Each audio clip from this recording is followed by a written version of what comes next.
Hey, what's up, everybody? Mogan Monster here, and welcome to Why the Fascination, or WTF as I like to call it, and most everybody else calls it too. Why the Fascination is too fucking long.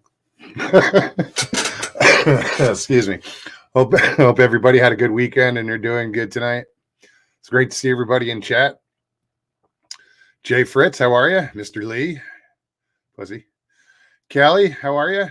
Hey, Stevie. Ida Bustamante, how are you, hon? Welcome. Scroll up and see who else we got here. I know it would be easier to just click on something else and see the whole list, but I like scrolling through and maybe catch up on some missed chat. Mopar Bill, how's it going? Hey, Rex. Mr. Hond. It's always a Fast Times at Ridgemont High fan. Can't help it. Gary Spike Sr., what's happening? Hey, Miss Dill. You're early. Glad you're here. Who am I missing? Hey, Danny. See you're here, and that's all you can say tonight, Danny? Well, at least you're here.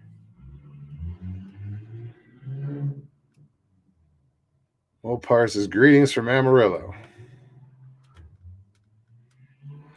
I passed by Amarillo a couple, well, shit, that was going on 2 months ago, whatever it was.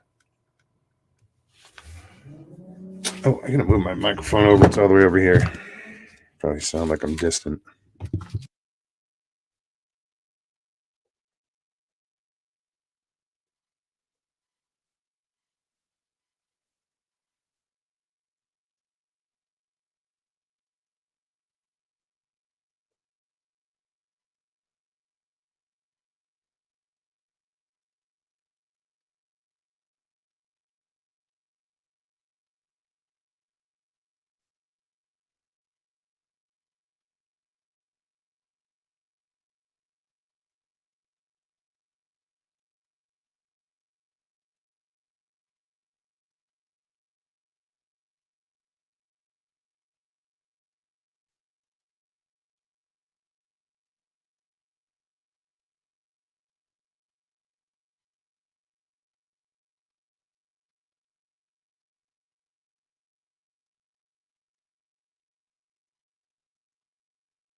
Figures, I'm muted, of course.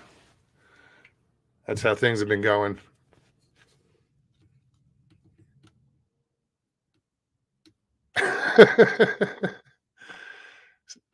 And I'm scrolled way back, so I didn't even see the new messages. Anyway, so yeah, we're good. So what didn't you hear? I had dinner with, I had lunch with my dad today. He's doing all right. He's in pain. It was confirmed he does have mesothelioma, and he's got X amount of time. But I think that's up to him. He's stubborn. I'm not kidding myself, just praying. So we'll spend as much time as we can with him,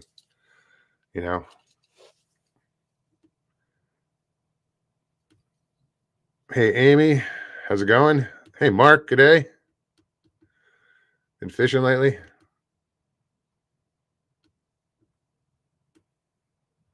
Judy Wheeler, excuse me. How are you? I had a buddy in Jersey with the last name of Wheeler. They called him Wheels. I'm sure it's the same if you have a brother or a father and male figure. Hell, they might have called you Wheels.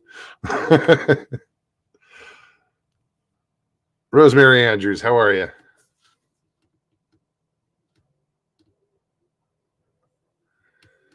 Caucasian Sasquatch, welcome. Hey, BF Bud, what's up, man?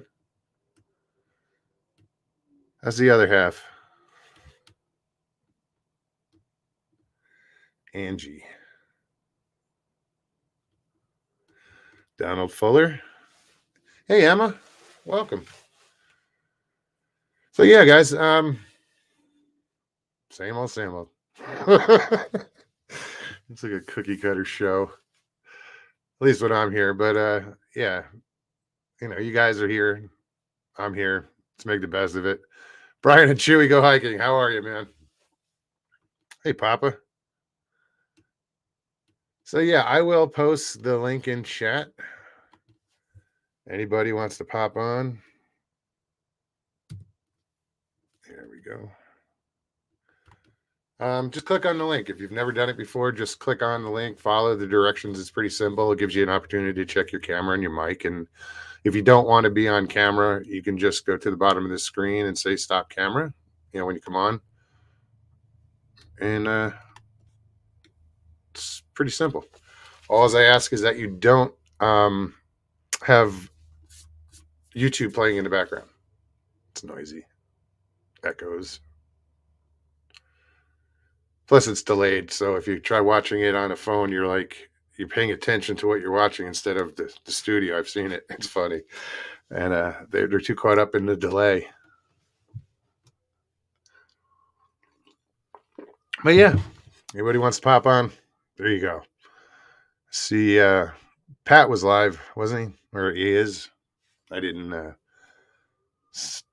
don't know. I didn't check him out. It was weird. I went to log. I went to go check it out, and the phone started acting up. Speaking of phones, I don't think he's here, but JCL Ohio, brother, thank you very much. JCL had a. Well, let's backtrack. Last year when I did my hold on. What's up, Derek? I'm good. How are you?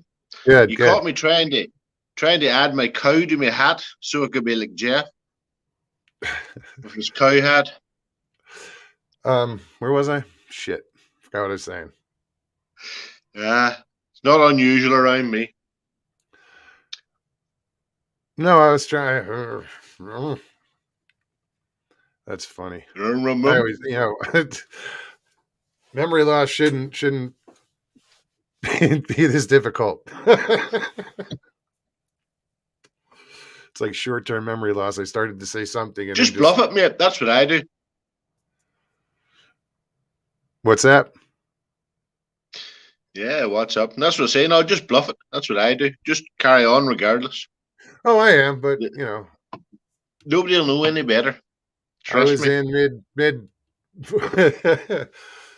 mid sentence and I popped you on and it went right out the window. Mid madness.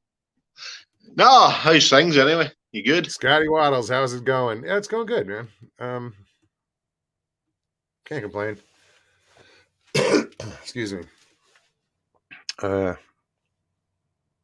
Just keeping busy, doing yard work here, working for my cousin, doing work for her or my dad, or just keeping occupied, trying to get things done that kind of got neglected in the past year when I wasn't here. Whenever you're not there to take charge of these things, I know it's terrible, isn't it? Come back and play catch up. Yeah, well, started the new job. Oh, right on. How's it going? It's a good job. It's good fun. Heaviest thing I have to lift is beer cake. And I know you'll laugh at that joke, but no, the delivery comes in on Thursday. The delivery comes in on Thursday, and there's two parts to the hotel. One part's a restaurant, and the other part's the hotel. So the things has to be split. But what's actually heavier work is, believe it or not, the soft drink order. That comes in at the start of the week. And I swear to God, Mugs, see, until you actually see it, you wouldn't realize how much mixers and, Coke and things like that there that, people drinks. And those boxes are heavy. And the boss came to me and he says, can you move this stuff up to the coach house is what they call the restaurant. Can you move this stuff up to the coach house? And he handed me this list about, that length. And it was 6 Coke, 6 Fanta, 6 Lilt, 6 Diet Coke, 6 tonic, 6 soda. You know what I mean? And there's me putting it all in and I thought, I'll be smart. I'm a big fella. So I threw it all into a cage and I went to push it up the hill to the coach house. And I got about halfway up the hill, and I had to stop. Another fella came to help me. So after that, I thought, no, I'm just using the wee trolley instead. I'm not going to be the big man and throw it all in the cage. Of the syrup? Were you moving the boxes of syrup? No, just, the actual, like the 24s, bottles, okay. Just wee bottles. Okay. But whenever you fill a cage full of them, trust me, it starts to weigh down pretty quick. Stevie, I think you said 6, 5, 6, 7, 6. Yeah, I think it was 6. Stevie thought you said sex. No, but if we can talk about sex if Stevie wants to. One track mind. If she's into that sort of thing. No, give me 2 seconds to run to the other room. I'll give you 5. Wow.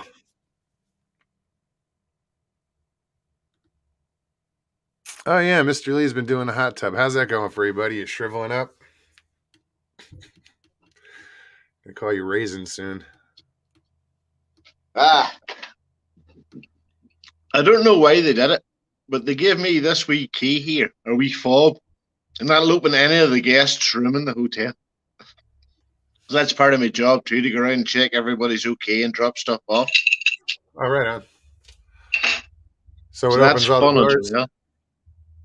Opens every guest's door, and then I know where the keys stay. The master's keys and all. Sure.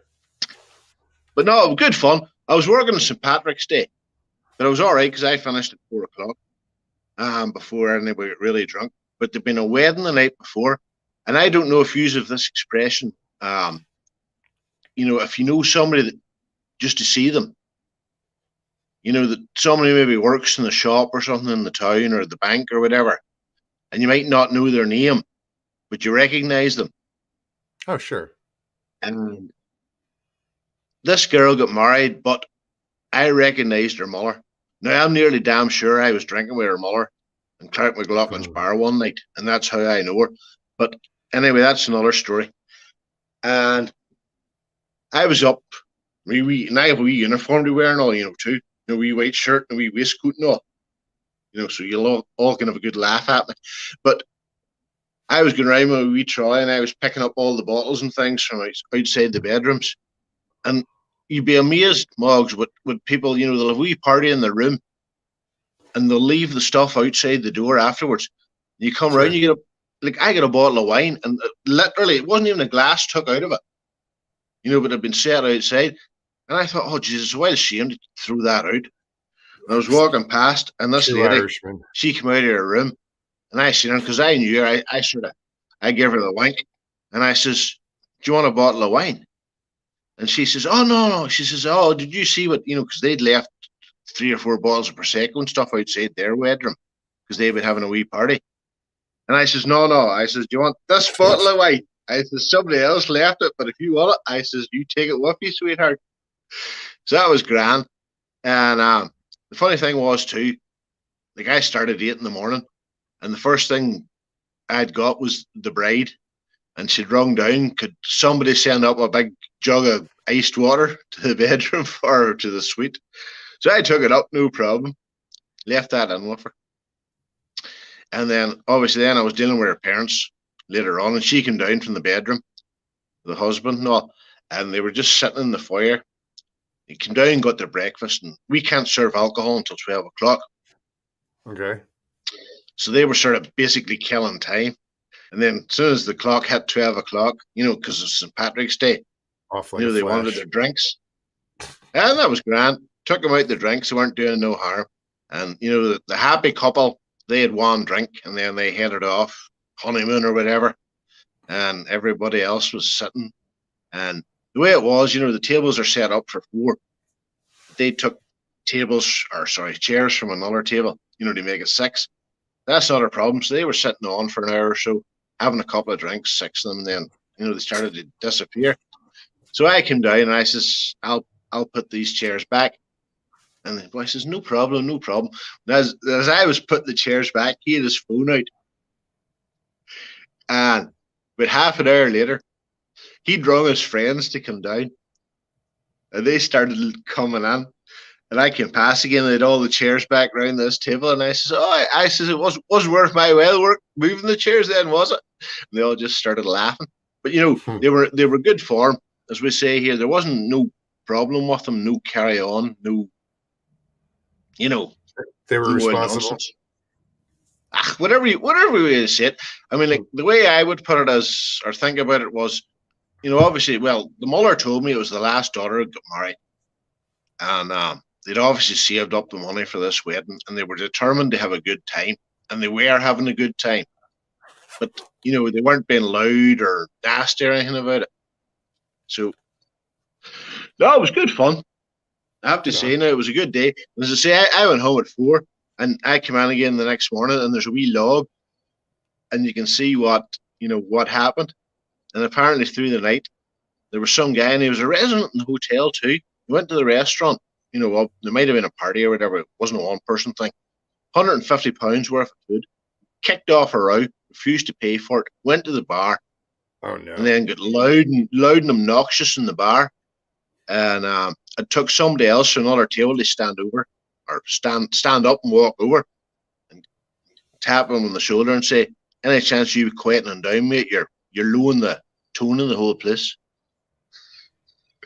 But you get an asshole everywhere. But anyway, sure. I was up, and now we're talking about assholes. I was up, and we're having an unseasonably warm spell here at the moment, Mugs. And I was up in Derry yesterday. And there's a place in Derry they call it the Guildhall Square. And I had our deposit money into the bank from my mother, because my mother's not well and she's in hospital at the minute. But don't worry, she's all right. She's recovering. Okay, good. It was just a wee thing. And so I was going up to the bank, and there was this young lady with blonde hair, mid-20s sort of thing. But she was wearing like black cycling shorts and a black bra top, trainers, and that was it. And she ran past me, and she was squealing out there, running after these two fellas her age group. And I thought, what the hell's going on here? But I thought, no, don't worry about it. That's no problem. Went into the bank, did my business, headed over, got the bus home. And I was sitting on the bus, and beside me, there was 2 young schoolgirls. And this young school guy, he came up the steps, obviously knew the girls, sat down beside them opposite me. And he says, "You'll never believe what I seen in the Guildhall Square." He says, "This girl got arrested." And I turned around and I says, "Did she have blonde hair and black shorts and a bra top on her?" He says, "Aye, that's the one." And I says, "Well, she's going to regret that whenever she wakes up in the police cells." That's terrible. Terrible carry on. What can you do? Not a good place to wake up. No, definitely not. Been there, done that. Sydney Finn, how are you? Yeah, I was just playing. I mentioned earlier how JCL in Ohio sent me a phone, but the reason he sent me the phone is because about a year ago the fuck do you call it? A raffle. That's how I got to Florida. Oh, most of it. I remember that, yes. So one of the gifts, I'm just pulling you up on the PlayStation here because you caught me on the hop. Yeah, just turn while you're gone. So yeah, well, one of the things that he had won a FLIR, small FLIR camera that goes on your iPhone, and he sent me a message and said, "Hey, I'd like to let you use this. I've used it for a year now. I want you to use it for a year." I said, "Well, I don't have an iPhone for that. That's what it runs on." So he sent me an iPhone, and I popped that was really decent of him. I see Jeff in the chat. I must get my hat and my cow back. To celebrate Jeff. I can't get the cow to stick, Jeff, but I've got a cow in my hat as well, just like you.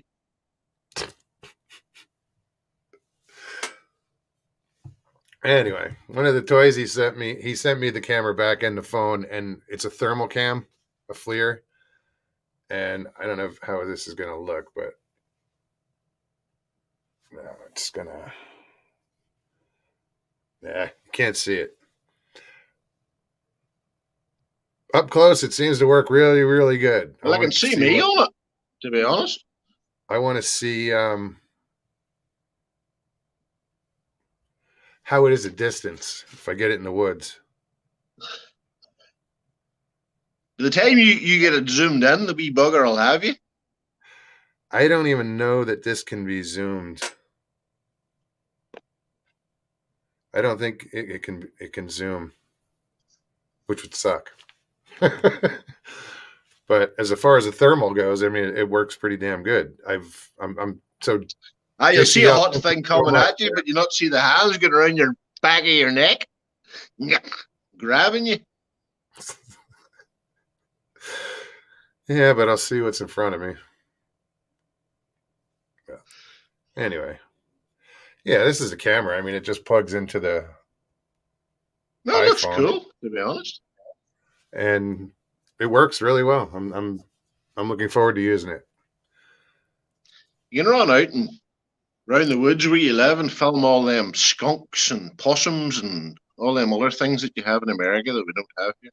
Yeah, I live in the desert, dude. Bears, serial killers, you know. Well, you don't have those there? Serial killers, that is. Yeah, not on the same scale.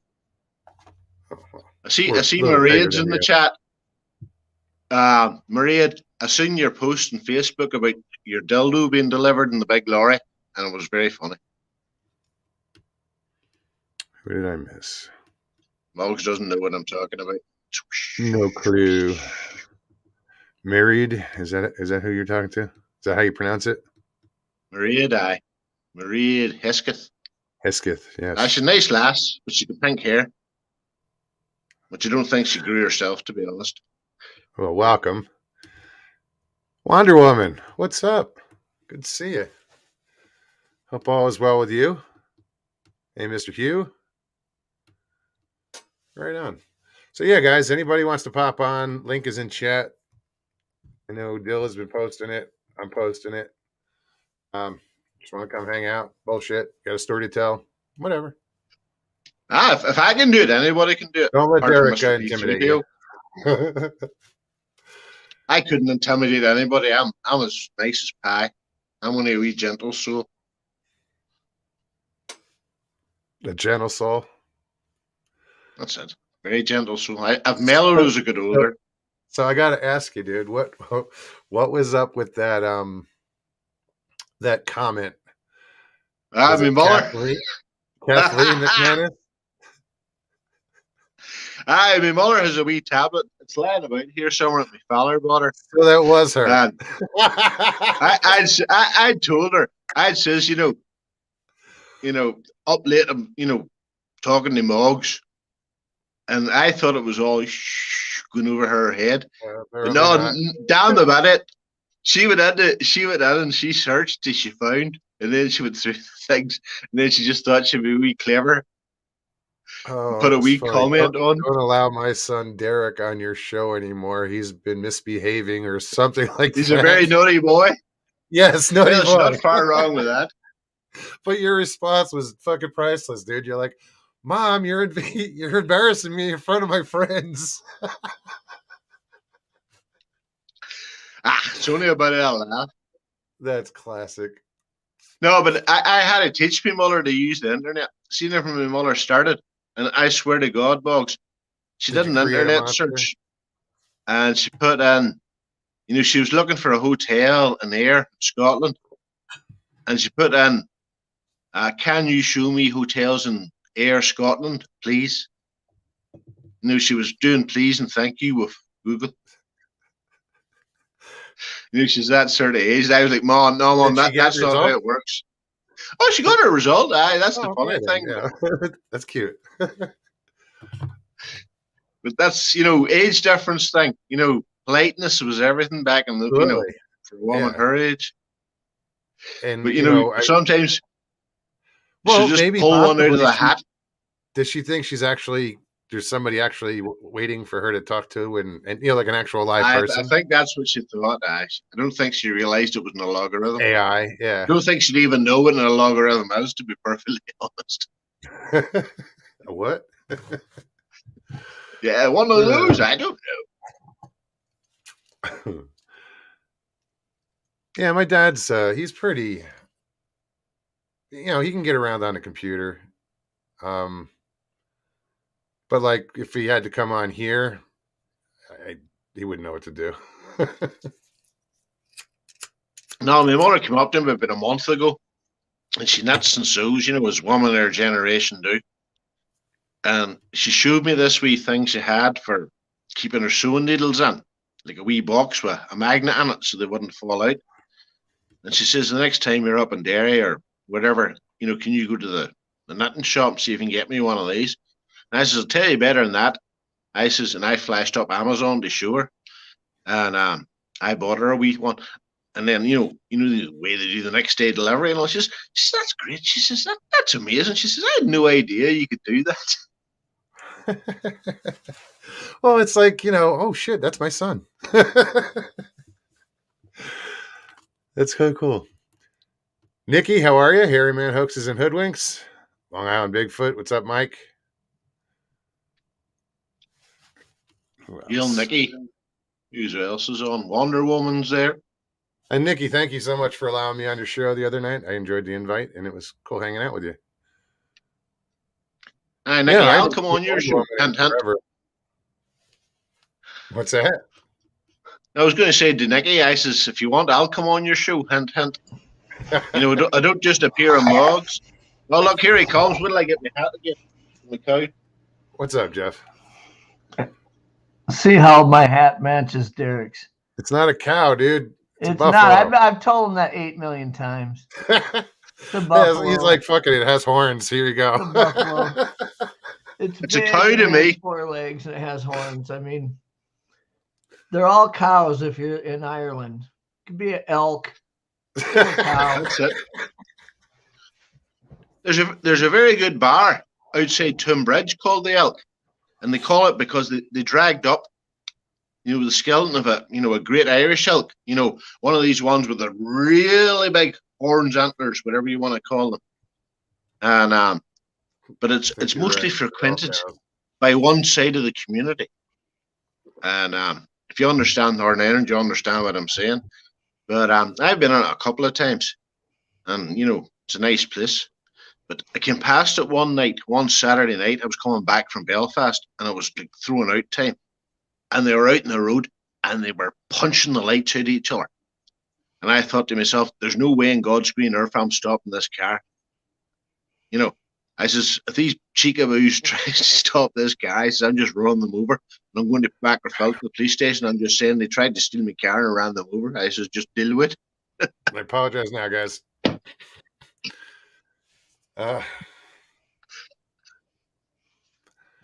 What are we apologizing for now? We got Nikki in the chat. We got Miss Dill, Donald Fuller. I thought you'd have all these people popping in here. The usual suspects. Yeah, let's get Donald. You ever see that movie, Jeff? Kathy, how are you? Oh yeah, let's get Donald on. Nikki should pop on. Miss Dill should. Miss Dill. I mean, that I don't. The show will be like a fireworks show. We get Miss Dill on here. Right. What am I doing? She's always entertaining. New pressure. Yeah, nobody should feel pressured, but I mean, I think Dill likes coming on in the last half hour.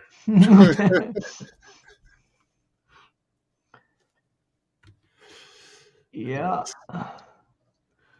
So what do you got going on, Jeff? Not much. It's got a storm. It's just thunderstorm going on here. It's kind of nice. Caught some of your show last night. Yeah, it was. Last night was kind of a little bit of a free for all. I was really entertained just by, Doug's stories and Matt's experience, and towards the end, it really got informative as far as.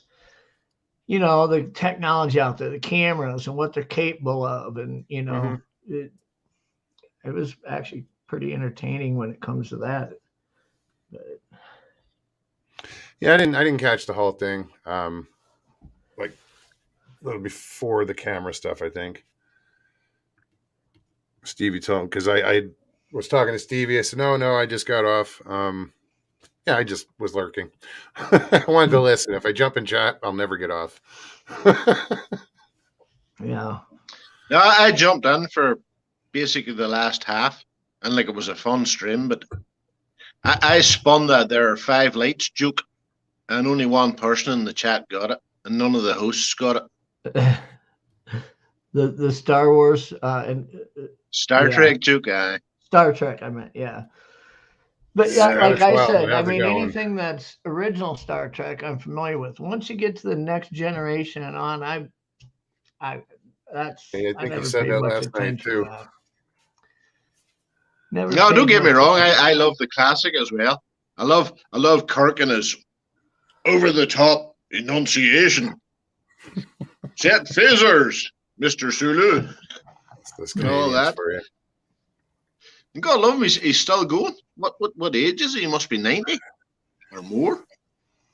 He's up there. You know, I can't remember the damn name of the show that I watched recently. It was a movie he did, and it was really good. Some of his stuff just was like annoying, but this was good. It was like a love story, and it was set in California, and he lost his license, and they impounded his car, and he was in love with that car. It was just I heard a rumor they were going to have him do a guest appearance in the Orville, season 3. As an admiral. Who are they going to have on? William Shatner. Oh, they just recently released a whole bunch of like behind the scenes photos from when they started the original series that shows Shatner and Nimoy and those guys just like in full dress, but like between the shots it shows them sitting around in the green, like eating and joking with each other. Man, it was really cool to see some of those pictures. That Leonard Nimoy and William Shatner really had, when that thing started, really had a close friendship, it looks like. But yeah, they made the story.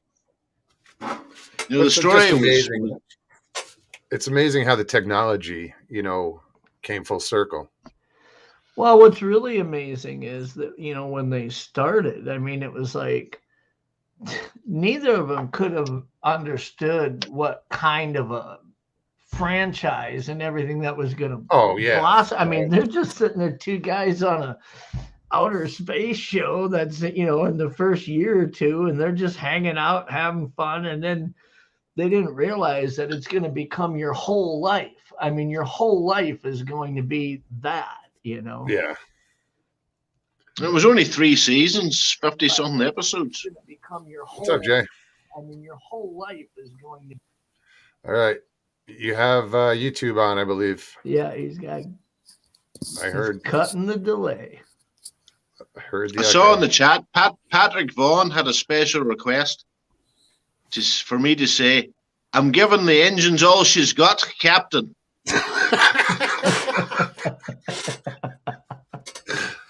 Oh, shit. You can't break the laws of physics, Jim. That's awesome. Patrick, how's it going, man? Awesome request.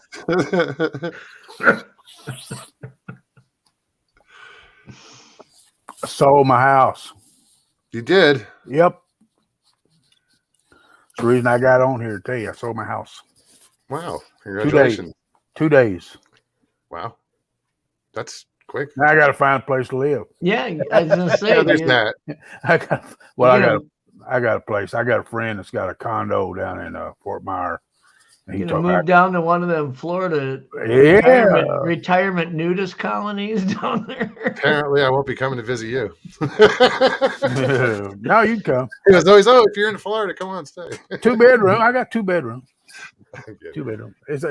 I'm gonna look at a condo down there. Right on. Yeah, that'll be nice. In Fort Myers. Actually, it's out of Fort Myers. You heard of Lehigh? Sure. Yeah, little west. Little west. Yeah. It was a big cattle farm, and they made a town out of it. Lehigh. Yeah, no, I think it's Lehigh. I have a friend who is building a house there. Yeah, Lehigh is big. It's probably a lot of people, but still not as big as not as crowded. I put it that way. Do a little fishing, hang out by the pool. I do that now. Do a little more fishing. Yeah. But I went on Sebring, town I live in, Facebook page, and a couple put on there they was looking for a place big enough to have an RV. And my driveway, you drive up, it's got a big RV section on it already, undercover and everything. And I said, well, I'm gonna sell my place, but the only stipulation, and I'm selling that as is, furniture and all. That blames they didn't come by and buy the damn place. They bought it just for that damn chair you're sitting in, probably. They didn't care about the place. They just wanted that chair. I tell you what, bro, this you ought to see the other one. The other one is brand new. I maybe sat in it 4 times. It's exactly like this one. I got 2 of these chairs, $50, $25 a piece at a yard sale. You can, all these goddamn people down here in Florida. A lot of these people got so much money they don't know what to do with. And they buy some of these women buy new furniture for their house every friggin' year. And all you got to do is go the right Go buy the house that's sitting on the curb. Yeah. All you got to do is go to the right yard sale and you can pick up some good crap, guys. When my parents first retired, they moved down to Mesa and they lived in a place called The Resort. It's kind of by Superstition Mountain down there. Big retirement area. It's all park models, 55 plus. Yeah. And my dad went down there and they went down there with a huge RV. They were just gonna spend one winter down there. And he calls me about a month after they get there and says, sold the RV. And I said, well, what the hell did you sell your RV for? He says, we bought a place. And I said, well, you got to get furniture and stuff. He said, oh, it came furnished. And I said, it had furniture, like dining room table, couch. He says, yeah. He says, every house for sale down here is furnished because they're selling it because somebody died. He said, yeah. That's they all come furnished. He said, yeah. I'm looking at the condo. I'm looking at, I'm gonna go live with my buddy's place first, but I looked at one online, fully furnished, and it's priced nice. Condos haven't gone up as much. Property as far as houses, they've got real expensive. Yeah. But condos, like in 55 communities, they're very reasonable down here. Very reasonable. Well, basically everything got nudged from the bottom up. And I say this as a real estate broker. I mean, when it started happening, a lot of people didn't get what was causing it. I mean, lot prices went up for vacant lots. So the cost, you used to see builders would buy a lot, and they'd build a 3-bedroom, 2-bathroom ranch house with a double garage and an unfinished basement. And they'd sell it for, $230,000. And your first time home buyer, that was their price range, right? But then the lots went up. Instead of buying a lot for $30,000, now it's 60 or 70 grand. And the lumber prices went up. So now that entry level home is like $320,000. Right. So all these first time buyers, they don't get to look in their price range. That they used to be approved up to $275,000, and they'd go out and look at 230, 240 homes. Now they got to get approved up to $325,000 to buy a first home, and most of them are 30, 40-year-old homes. But when those homes go up in price, those entry-level homes, well, that next level that's normally priced $300,000 to $400,000, well, now all them get nudged up. And so from the bottom up, the prices rose. The one thing that didn't change was condos and townhomes because they were already bought. I mean, you didn't have first-time buyers really even considering those, So all the cheap entry-level homes, the prices went up. That caused that price range right above them to go up, and it just kept moving up the ladder. But outside of that whole thing, it was all just single-family residences, townhomes, condos. You can still go down to Galveston Island down in Texas and buy a nice condo for the same you could have 10 years ago. Nothing's really increased in that market. Well, a lot of the boomers, which is what I'm part of. Yeah. You're going to see them start rising up now because you're getting a lot of retirement age of that 65. The ones that are range. the younger boomers. I'm kind of in the middle to late boomers, but then there was younger boomers. They're starting to come down here, Yeah. Everybody's coming to Florida, Arizona, another big retirement. I mean, I think in the Phoenix, the Valley of the Sun, that whole valley, there's like 160 different retirement communities. I was actually, believe it or not, thinking about it. Plus. I was talking to my buddy in El Paso, and I called him today and told him I sold my house. He says, "Get your butt out here." So I haven't not considered about moving to El Paso. I love. Hey, Nikki, I know you like El Paso. I know you're in chat. What do you recommend? Would you recommend El Paso as a place to move? That's where she lives. Mm-hmm. I got a good buddy who lives out there. I've been out there several times. Apparently, lots of people are moving to Texas now. They're moving out of California and heading to Texas. What's up, Ben? Hey, what's up, buddies? Hey, Dan. How y'all doing? Good, man. How you doing? Good day. Wonderful. Yeah. Glad to hear it. I have no complaints. Yeah, every time I hear of the name El Paso, I think of that Marty Robbins song.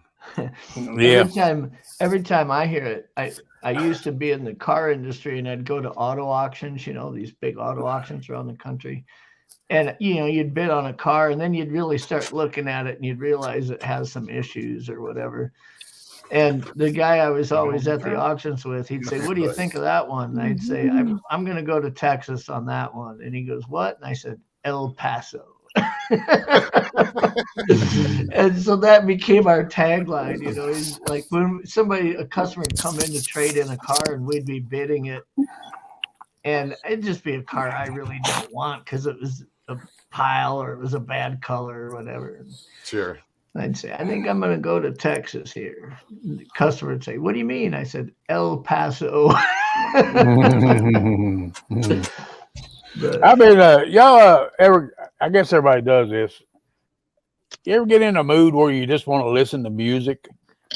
I do it every once in a while. I'm not one of those that keep music blaring all the time, but just sometimes I just want to. And I've been listening to some good 70s. I think 70s and 80s was the best music there was. See, I just did the same thing. Yeah. The past few days, I was working on my nephew's truck, and I put on some 70s rock, 70s soft rock, whatever. 70s, 80s. I was like, "Oh shit, I remember this stuff." So Jay, give us 3 songs. 70s and 80s was brilliant. Cool Change. Oh yeah, Rubber Band. Yeah. Did they close the door? There's a crack. Oh God. Jesus, you do this to me every friggin' time. Memory check. Put you on the spot. Heart. I loved Heart. Oh yeah. Oh my Crazy Lord. on You. Crazy on You. And when they sang, when they sang at the Kennedy Center, when they sang Led Zeppelin's. Oh my God. The tribute to Led Zeppelin. Everybody needs to watch that one time. They did Stairway to Heaven by Led Zeppelin. And the guys from Led Zeppelin, they're sitting there in the stands, 80 years old or whatever. They were crying. Yeah, they were in awe. When the Wilsons were singing that and playing, those guys were crying when they were listening to their own song. Everybody else has some serious talent.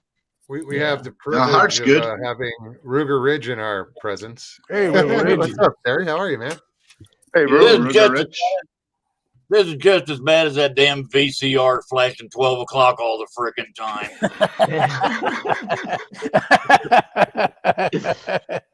I just let me tell you what I know about El Paso. Oh. When I think of El Paso, I look even worse that way. When I think about El Paso, I think about crossing the river over into Mexico. Tijuana. Yeah. I mean, Juarez. Yeah. Juarez, yeah. Tijuana donkey show. Juarez. Derek. Juarez is the most dangerous city in I've ever seen in my life. Yeah, you got to watch it. Juarez. You don't go over by yourself. Yeah. Most messed up economy I ever seen in my life. You can get a girl for $5, but a 16-ounce Coke is $25. Priorities, I guess. When you say you can get a girl for $5, you're talking about you can actually buy a girl. We got ladies. Not like a hooker. You'll buy one. Yeah. We got ladies in the 5 years ago. Yeah, let's we got ladies in the house. Tone it down a little bit. All right. Yeah, buy one and take her home and say, I'm going to treat you like a real woman. Here's the cleaning and iron my shirt. Oh, geez. Derek, you got to go there. Fuck. I shouldn't be allowed to make jokes like that. I have a large number of daughters. No, whenever you were talking about music, Jeff, well, you're going back now about 10 years. My Maddie came in one day and she had, the iPods, the wee things, they were just new at the time. And she says, Daddy, I found this brilliant band.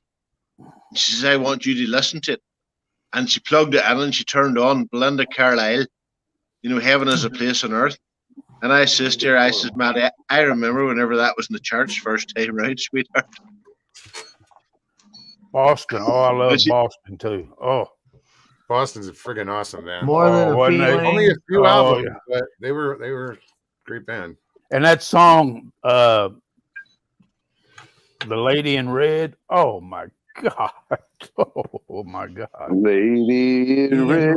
That song? Yeah. Yeah. That's a good song. Lady in Red, Take Me to Bed. Hey. Jesus. Come on, guys, get some harmony going there. Dancing with me. That's the song you're talking about? Yeah. Yeah, that's a good song, bro. It was man. Nikki wants to put you in time out, Derek. Nikki, I used to like you, but you can go off people, Easy, brother. What are you drinking? Whiskey tonight? You seem angry. I've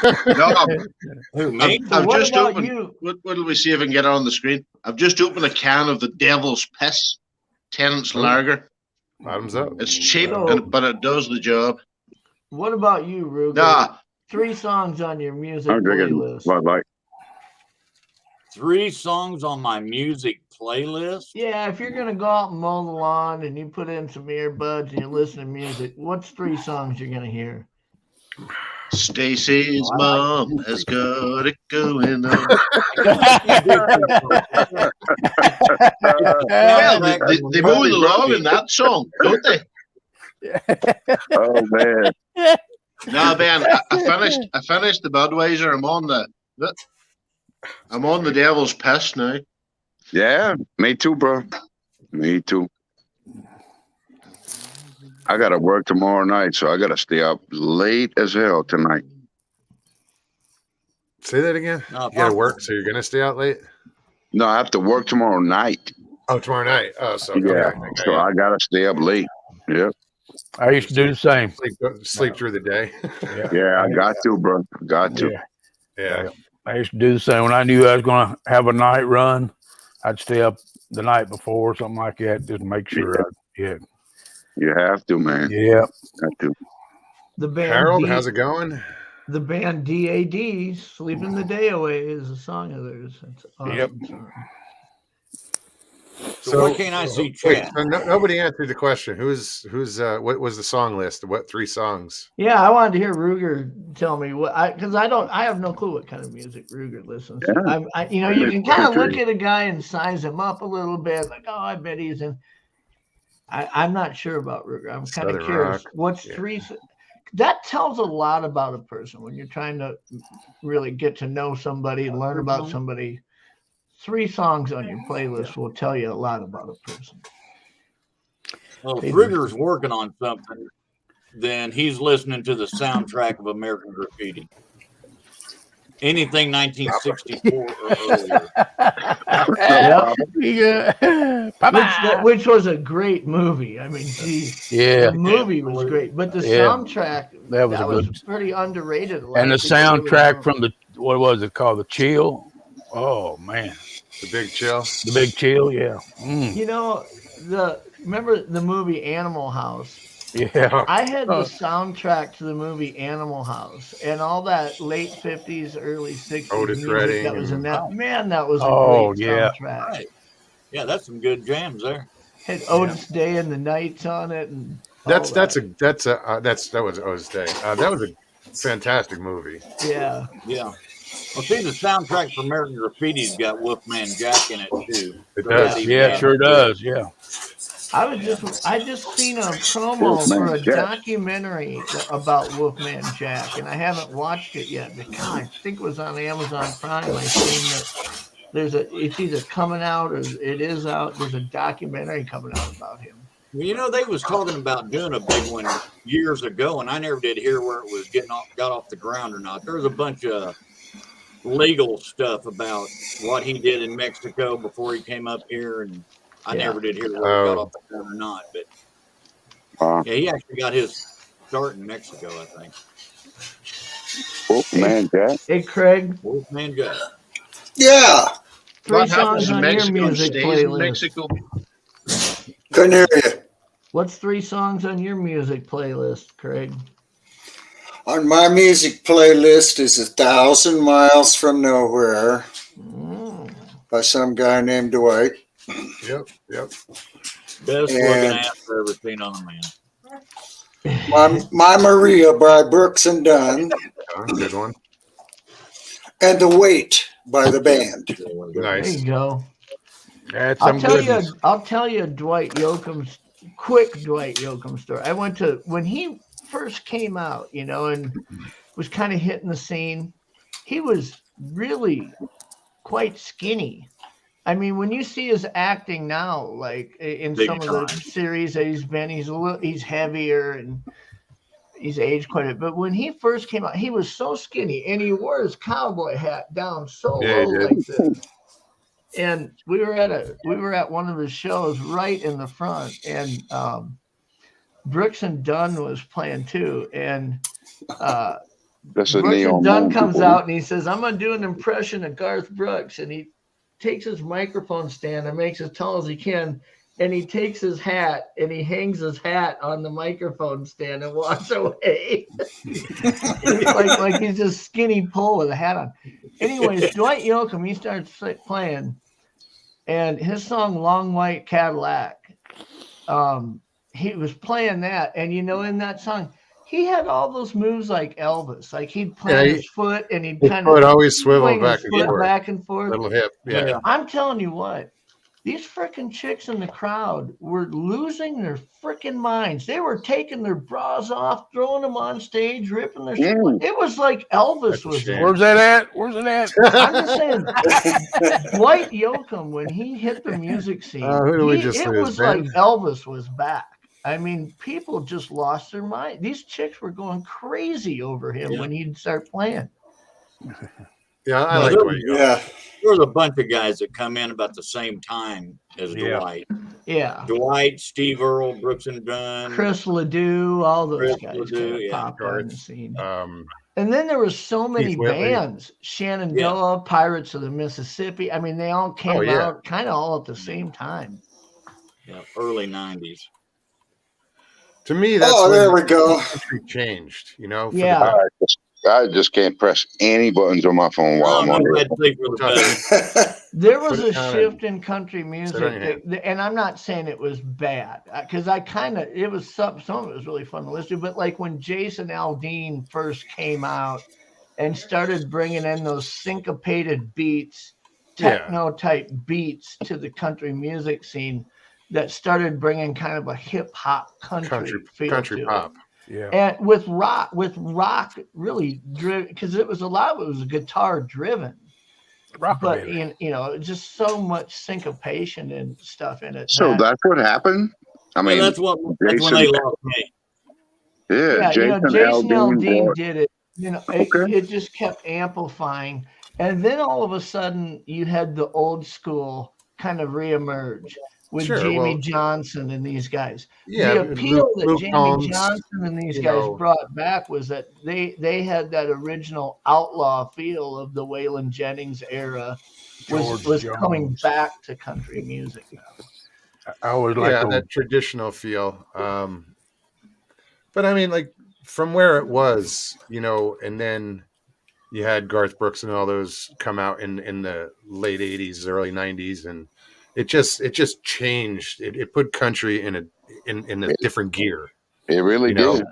Yeah.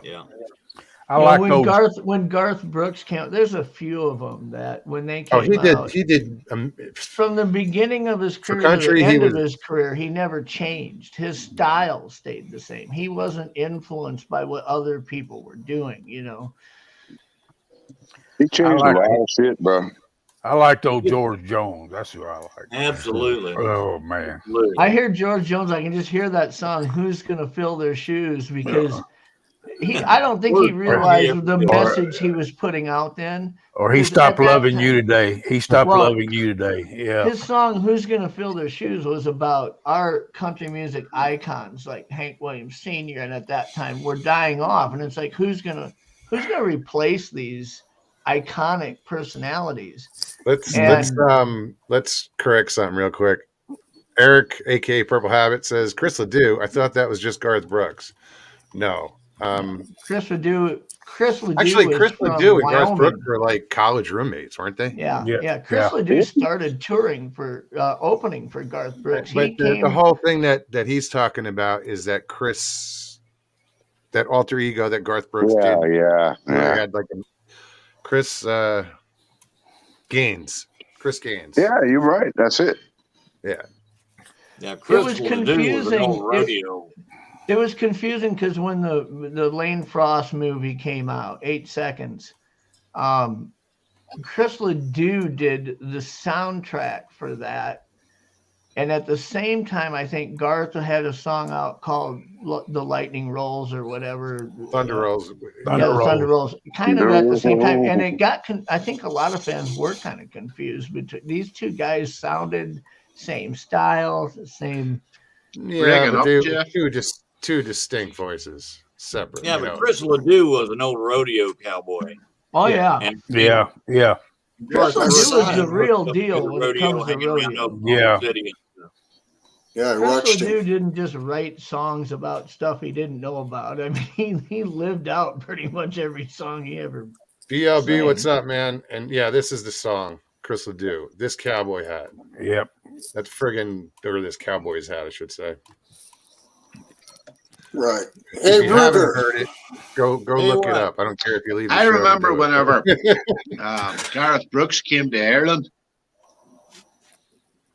and he was doing a show in Dublin, and people were literally driving from every part of Ireland, to go to Dublin to see Gareth Brooks, and he was booked for 2 nights, and there was that much demand, they added another night on, and then because of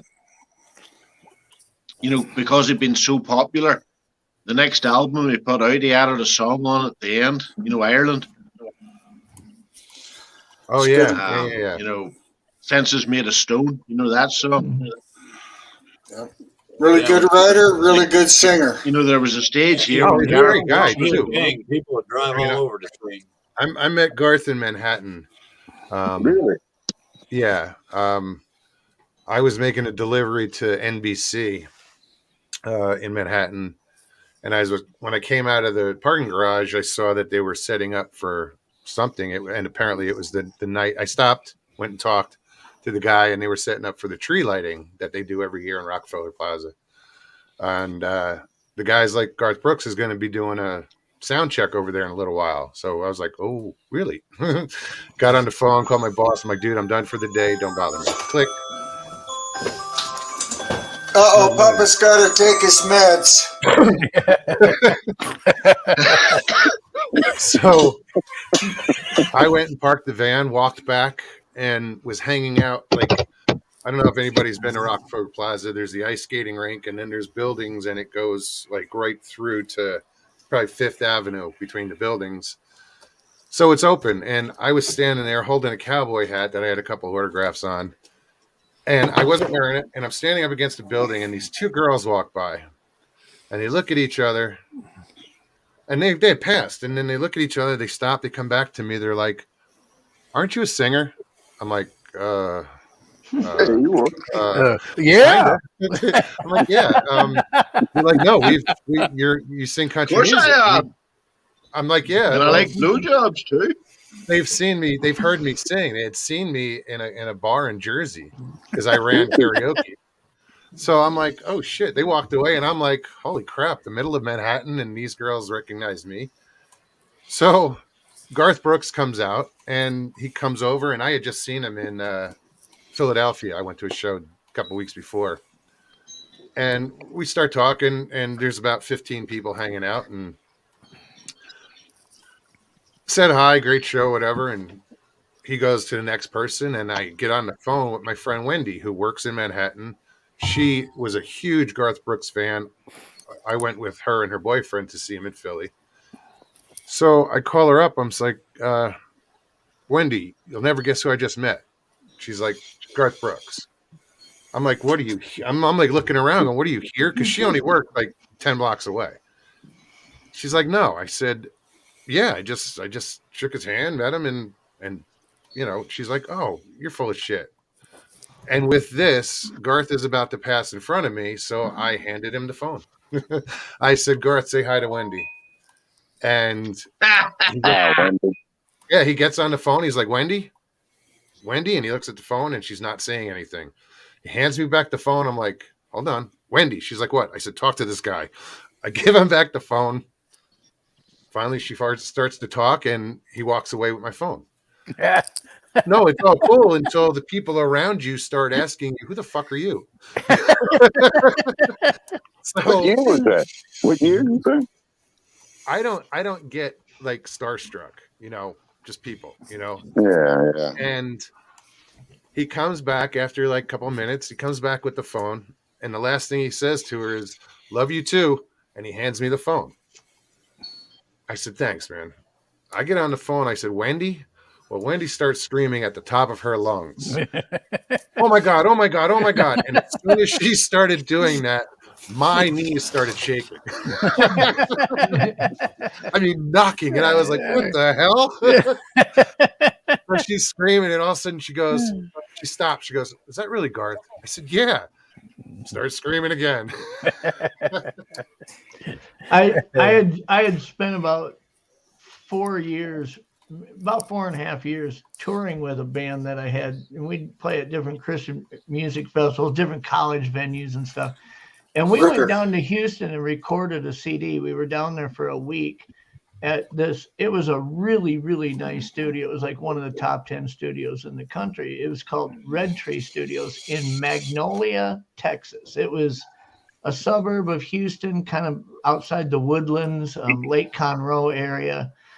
And we were there in the studio every day. And on the wall of the studio, anybody who had ever recorded there had left something like a drum head or a guitar strap, and they signed it.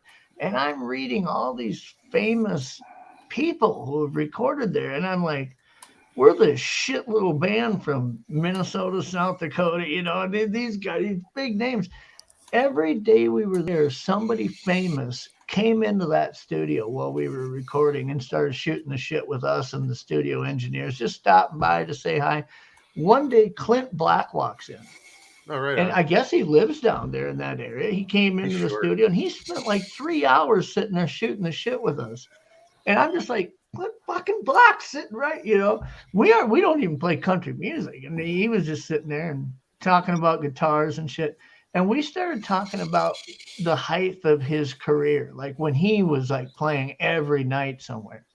And I said, what was it really like in the industry? And he says, you know, it was frustrating. And I'll tell you what was frustrating about it. He says, I'm friends with him. I love him like a brother, but Garth Brooks. And I said, why was Garth frustrating? He says, he was like what Jeff Gordon was to NASCAR. Yeah. You know, Jeff Gordon took the fun out of NASCAR for every other driver for about a decade. I mean, he'd win 3 weeks in a row, and then somebody'd win a race, and then Jeff Gordon would win the next week again.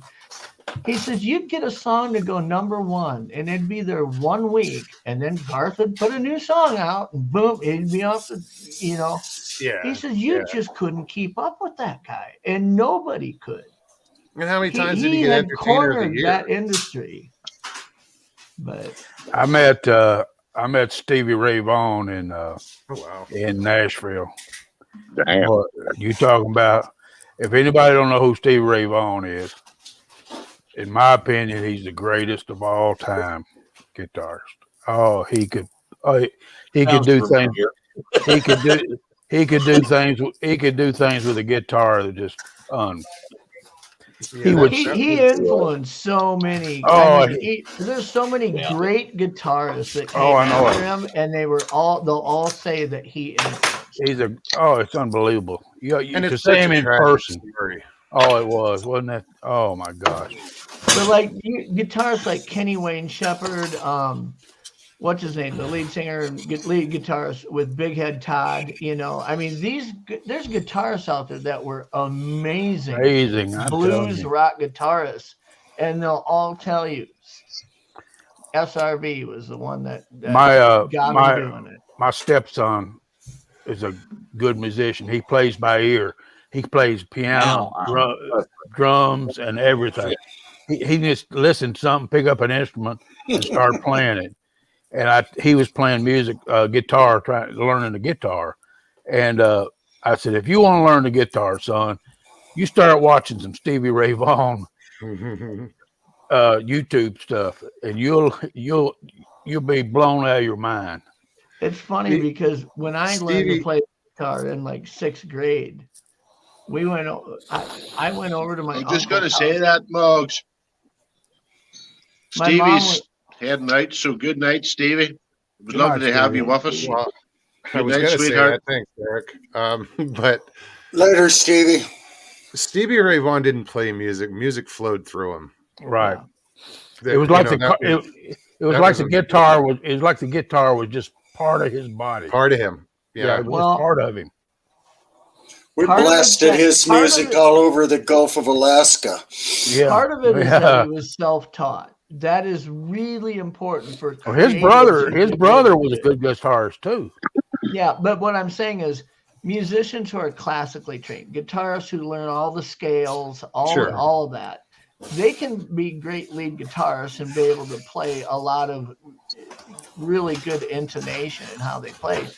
But then there's guys that taught themselves. I mean, I taught myself starting when I was in 6th grade. My mom went and got my mom's sister was a hairdresser. So we went over to my mom's sister's house, and my aunt was doing my mom's hair, and I was sitting in my uncle's music room. He had played in a band his whole life, and there's all these guitars hanging around. And I'm in 6th grade. I took the guitar down, and I find this amp and turn it on and plug it in. And I pushed play on this cassette deck on his stereo in there, and the song was Crazy on You by Heart. Oh. And that song has that acoustic strummed intro, but then all of a sudden, okay, so I'm hearing this, and I would push pause, and I'd sit there and figure that out. I was trying to figure out how to play it, and I'd listen to it again and pause, and and after about a half an hour in there, I had the whole song down. I mean, I could play every note, was just ripping it. And my uncle walks in. He wasn't home when I started doing it. And I thought, I'm in trouble for, you don't touch a man's guitar, right?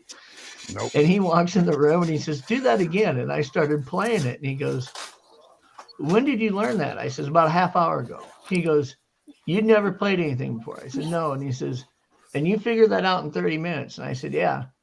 It was a Fender Squier. It was like a 1965 Fender Squier or Fender Telecaster.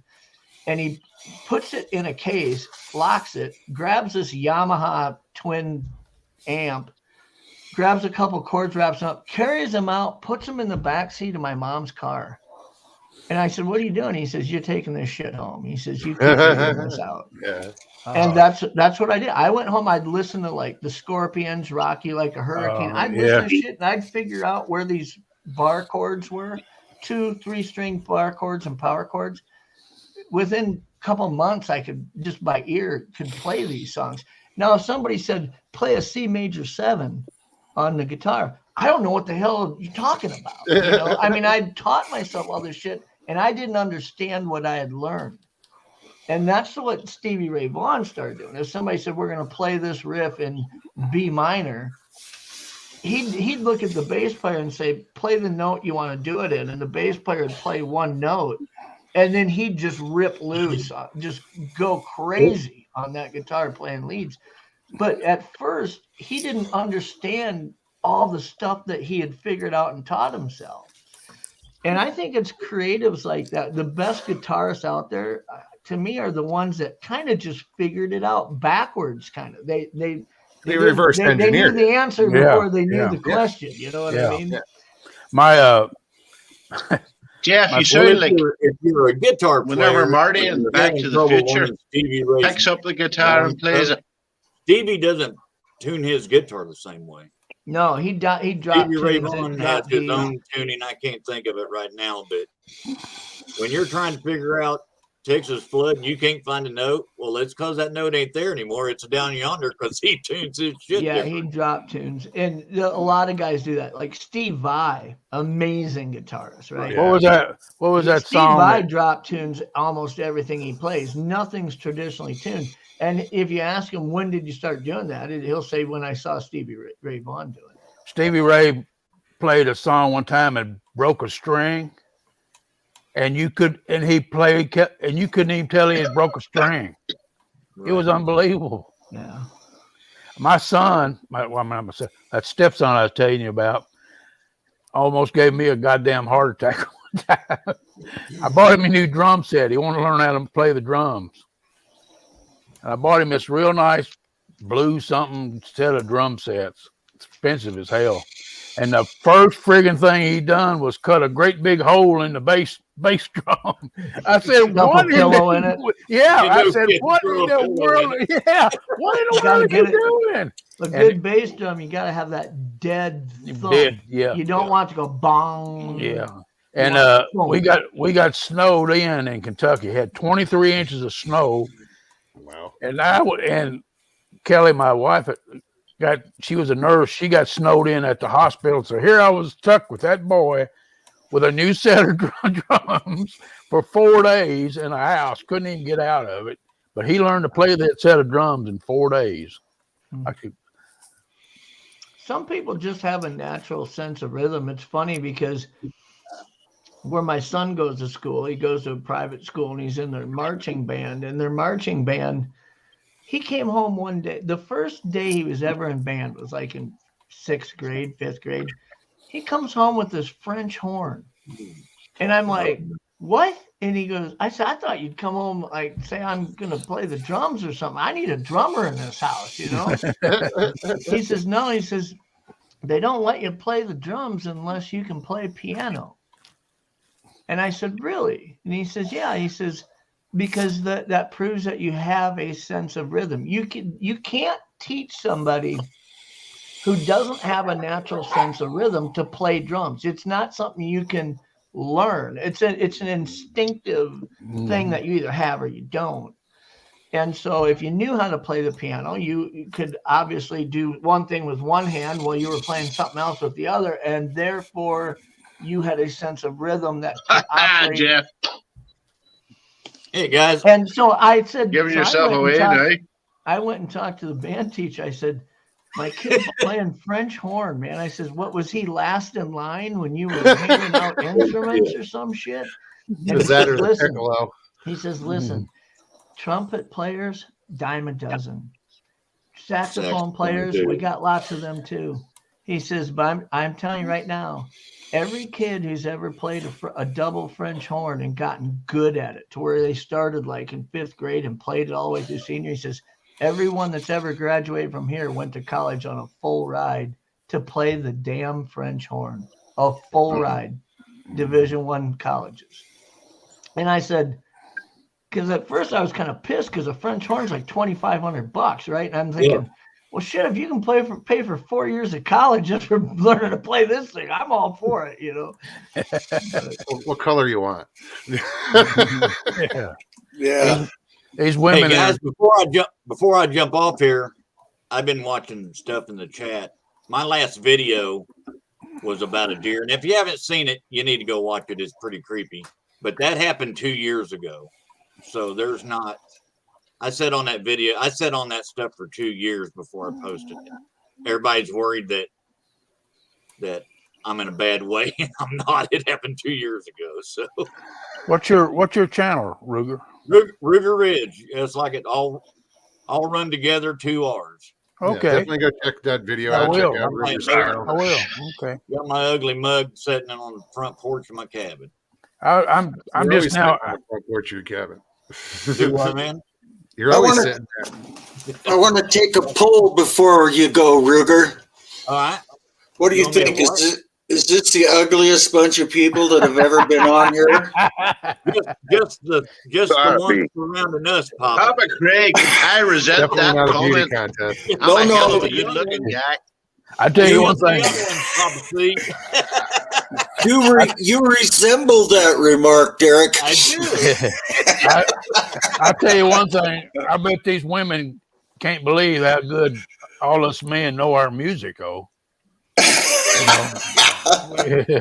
Well, we got I bet we're that surprised. going for us, I guess. Yeah, I bet we're surprising them. What is it? The older the fiddle, the sweeter the music. Something like that, yeah. Yeah. All right, I'm out of here, guys. See you, buddy. Nice Ruger, meeting you. take care. Thank you so much for popping Leave on. me, bud. Good to see you, Ruger. You too, Take care. guys. Let me, I used to play the harmonica for Bigfoot out in the mountains every night. yeah. How'd that work out?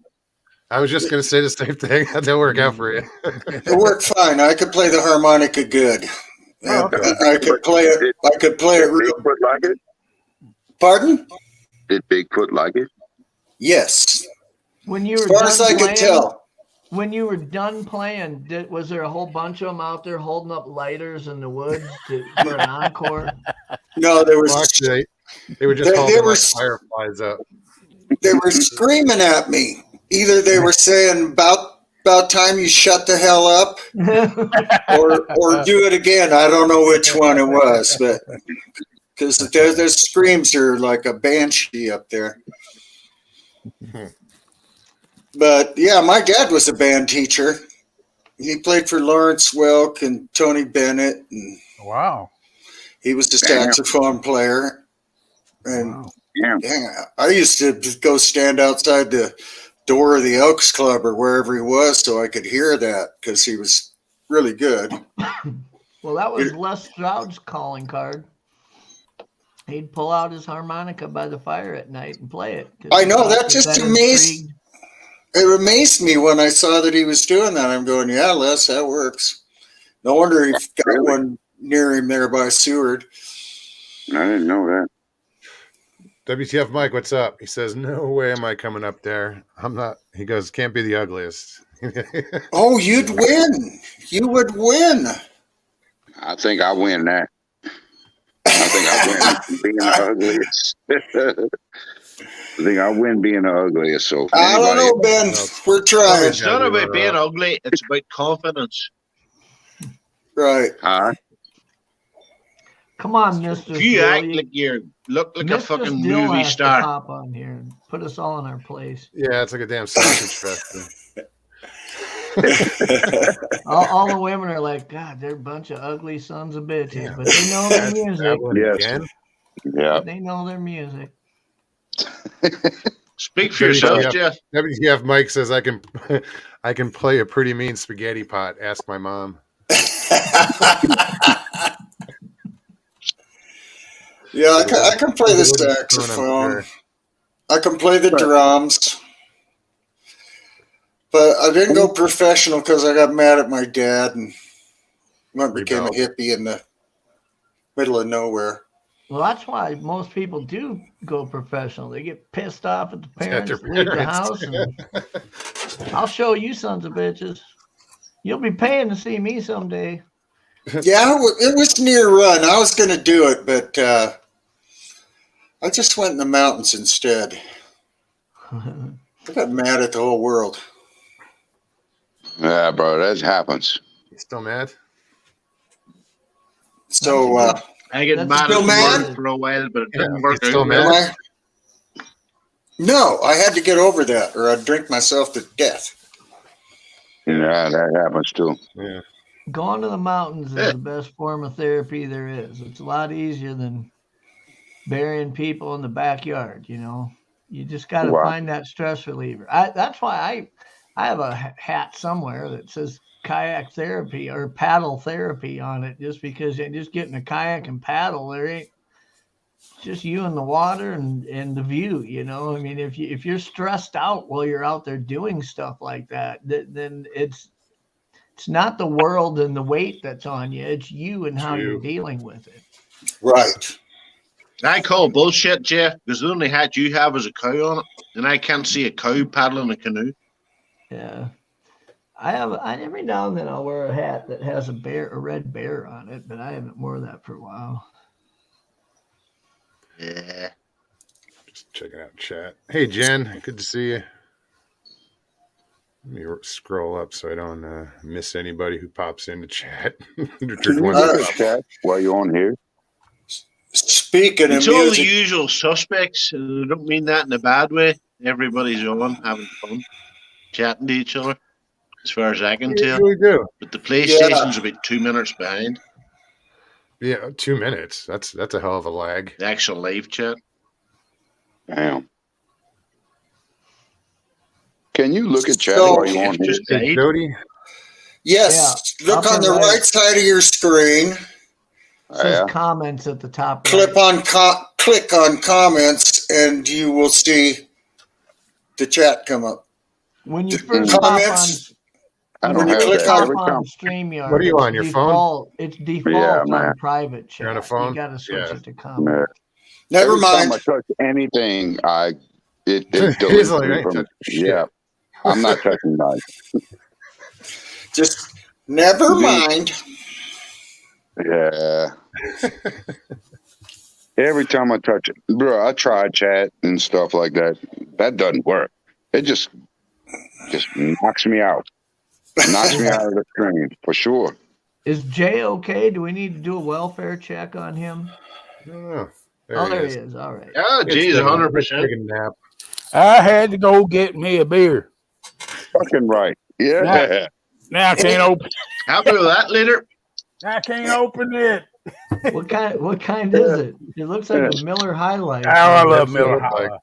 I like Miller High Life. Well, they didn't have no Modelo's, and that's close enough to it. Same color. I can't remember. I think my favorite beer used to be free Yeah, beer. make sure you don't have a piss bottle near you. You'll be drinking that too. Brother man. Hey Ben, somebody asked a while ago, I think it was Michael Haywood. He wanted to know if you have been catching any crappie. Not lately, but man, I tore them up not that long ago. I caught, I think it was 150. Damn. Yeah. Yeah. Or are you just full of crappie? Nope, I'm not. Sorry. They're my favorite. They're one of my favorite, and I don't even know how to catch them. And I've been a professional fisherman all my life. Really? I love fishing. Minnows. Either small jigs or a minnow. That's how you catch Well, a them. lot of times, if you can get them, if you can get them in schools, the best thing to do is just slip bobber them with a plain hook and a split shot. Size 4 hook and a split shot with a little crappie minnow. Yep. Crappie minnow. And fish above them. I tell you what, the best thing we use down here in Florida is a small crankbait. Get you an open face reel, about 4 pound line and a real small crankbait. When you see schools of them, just crank that thing, man. You'll catch one about every cast. I mean, the trick is to whatever whatever presentation you're using is stay above them. Yeah. Typically crappies won't hug to the bottom. They'll suspend 2, 3, 4, 5 foot off the bottom. That's right. And you want to fish, a foot right above them, so that they're always rising to that, So or whatever you're throwing. If you put it right down in them or towards the bottom, you'll typically catch less fish than you will if you're staying right at the top, right above them. Yeah. It's probably the first time I didn't bring up the fishing conversation. Wasn't me this time. Wasn't me this time. Yeah, Miss Dill's probably cursing us out right now. Yeah, Nana and I were going to go down to Hell's Canyon in the Snake River. They got crappie down there, but they're hard to find this time of year. But we were going to catch some of them big fat 20 to 24 inch trout they got down there this time of year. What kind of trout? Rainbow trout. Wow. Okay. Rainbow. Wild, or they stock them? Yeah, wild.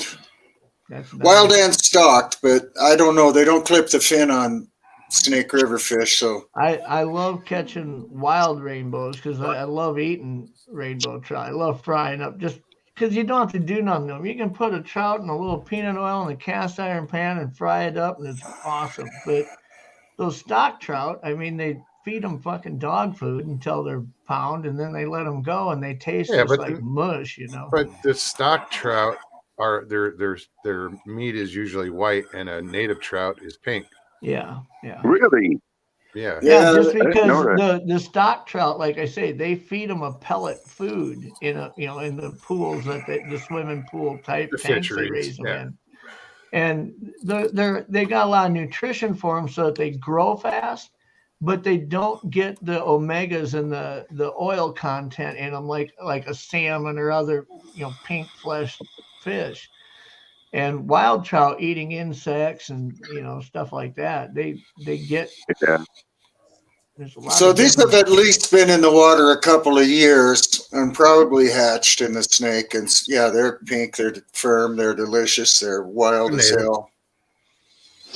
Yeah. You fished up around Sitka, didn't you, Papa? That's right, Jay. You were married to some wonderful lady from Sitka. Oh, she was a beautiful lady. Let me tell you, she was born and raised in Sitka. Oh my gosh. Yeah.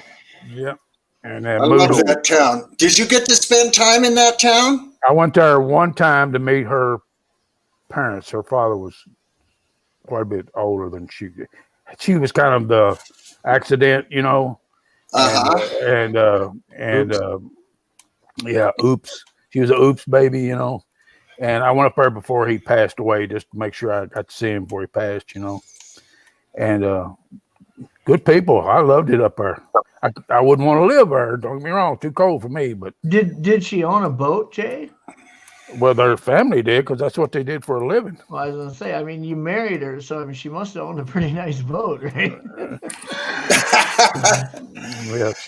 That's married material right there. She fished. I had a 22-foot bass boat. I had a 22-foot bass boat with a 250 Mercury on the back of it. She fished with me. Actually, she did more laying out. She did more laying out in the sun. She did anything. Yeah, Tyler Howell, what's up, man? When I had started dating the girl I married, I lived on a little lake, and you could sit on that lake and catch perch and bluegills, just panfish, just one after a little bobber, piece of worm. 10 seconds, you got a fish on. You could do that for 100 days straight. They just don't quit biting, And first date, we were out there fishing, and after like 2 hours, we'd caught like 100 fish. We just let them go. Most of them are small. And I said, so what do you think? You want to go in town for dinner or something? And she's like, what? We can't quit. The fish are still biting. I'm like, that's my kind of one. That's when you say marry me. That's right. That's right. That's when you say marry me. But then I told her, I said, we can come out here at 2 a.m, 5 a.m, 3 in the afternoon. They bite the same all the time here. Jay, did you get to go fishing while you were in Sitka? I did not. The season wasn't in, so I didn't get to go. I did go out on the boat though.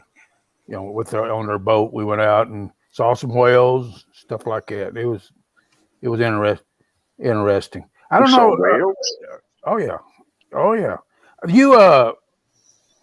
You saw the town of Sitka, right? I mean, I'm sure you did. Yes, I spent 15. There was a great big house at the Sitka. What is it? 17 miles long is all it is, something like that. Well, yeah, right. Sitka's got 6 miles of road. It used to have 6. I think they have 12 nowadays. So. Yeah. Okay. Well, I knew it wasn't much. It was road, and at the very end, before you come in, you come into what the ships come in. The very end of that road was their house. It was a great big home there. That's where my wife. Oh yeah. You probably seen that house. You probably seen it. Yeah. And cruised by it a lot on our way to go up through Peril Straits and stuff. Yeah. Yep. Was that the very house? When you came to the end of the road, that was their house. Yeah. Yes, WTF, Mike. You're spelling it right, and it's in the center of Baranof Island in southeast Alaska's Alexander Archipelago. I don't know how else to put it. I had to put Ben backstage. I didn't want him hypnotizing the crowd. Oh, my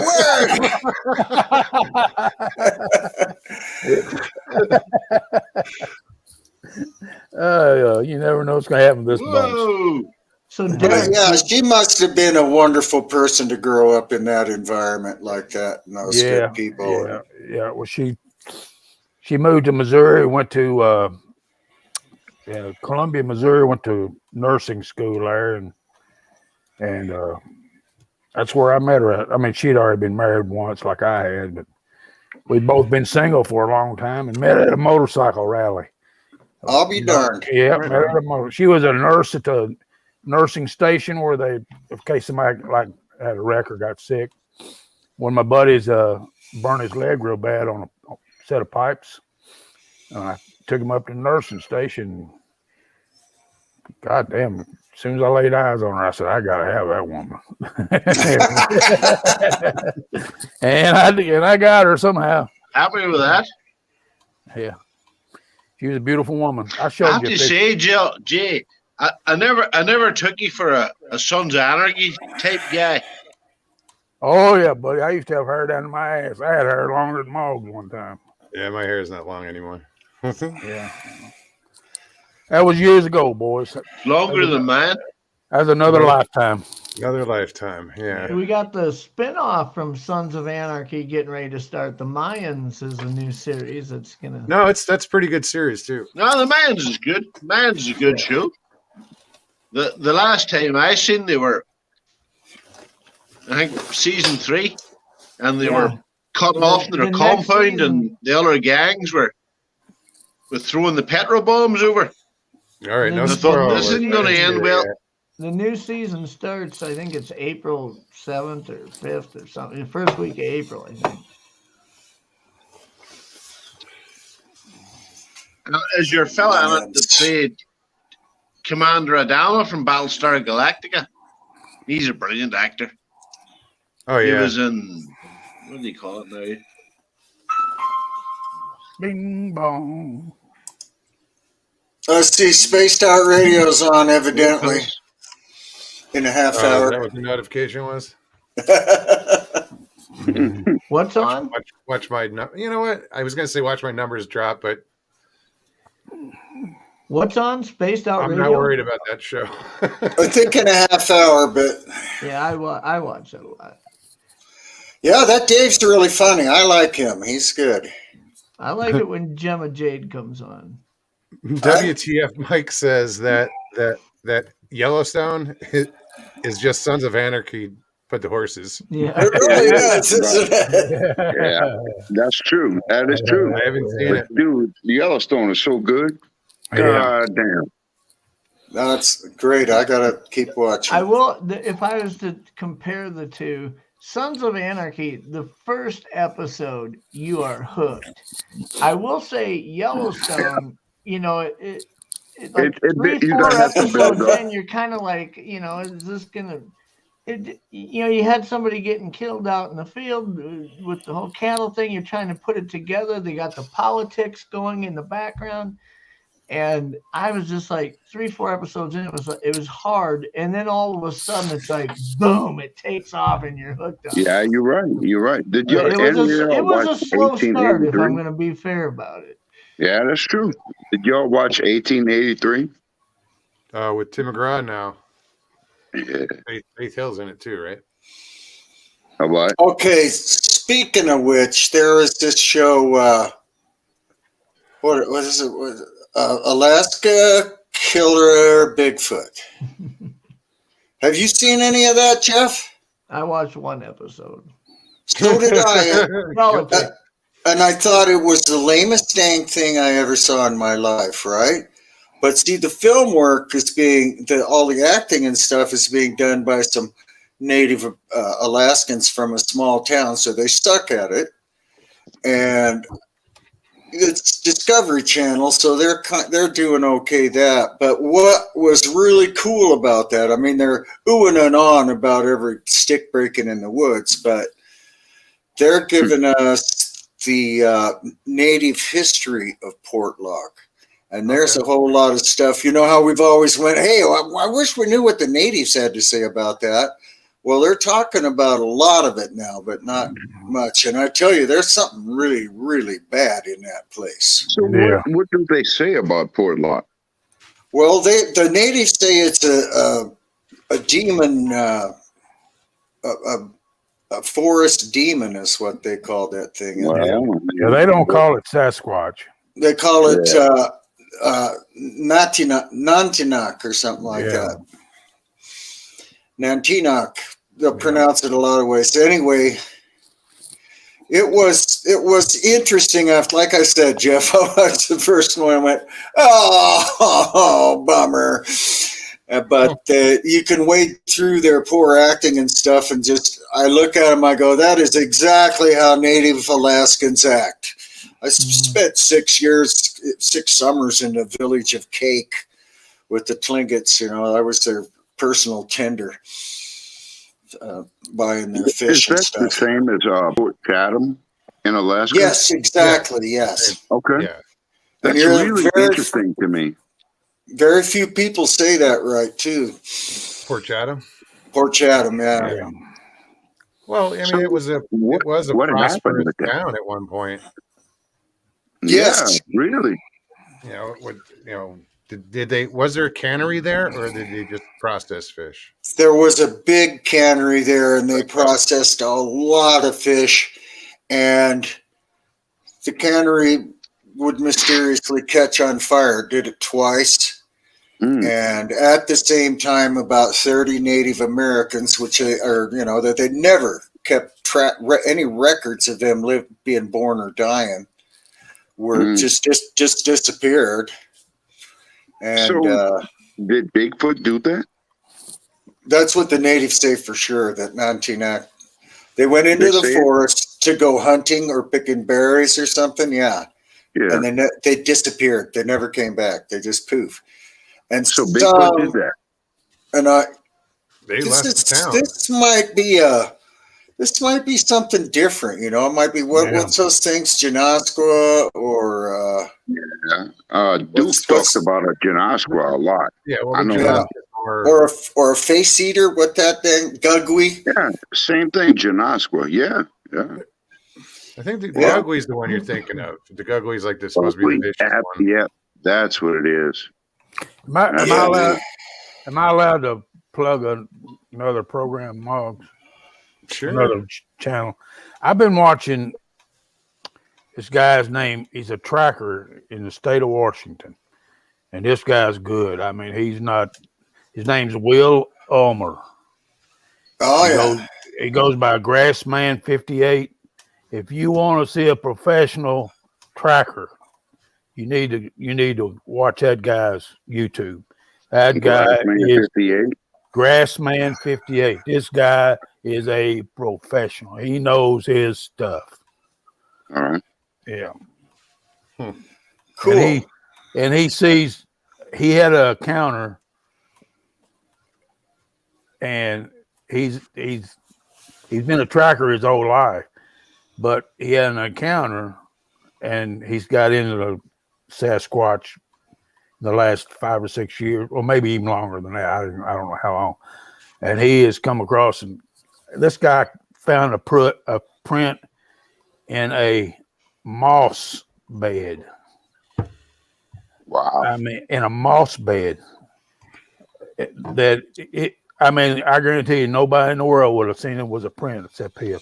And he traced that thing with his finger. He just took his finger and traced that thing, and it just was perfect. I mean, and then he plastered it, and it was exactly how he brought it with his finger. You know, this guy have a moss bed. I mean, in the middle of the Washington forest. You know.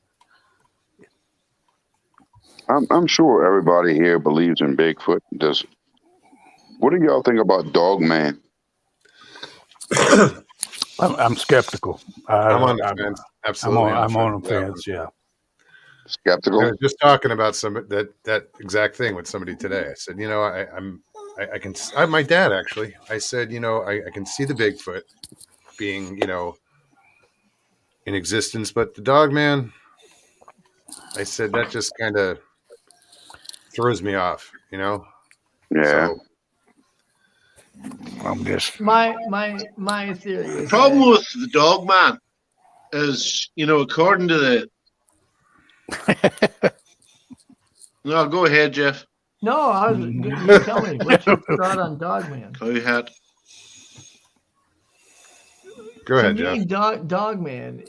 First of all, I approach Bigfoot as a flesh and blood creature. Now, that's just because that's what the only thing that my research has revealed to me, and my experience has revealed to me, is that's what I'm approaching. Now, I'm not going to say that I'm closed-minded and won't consider that it could be more than that, but that's just how I approach it until I see something that shows me different.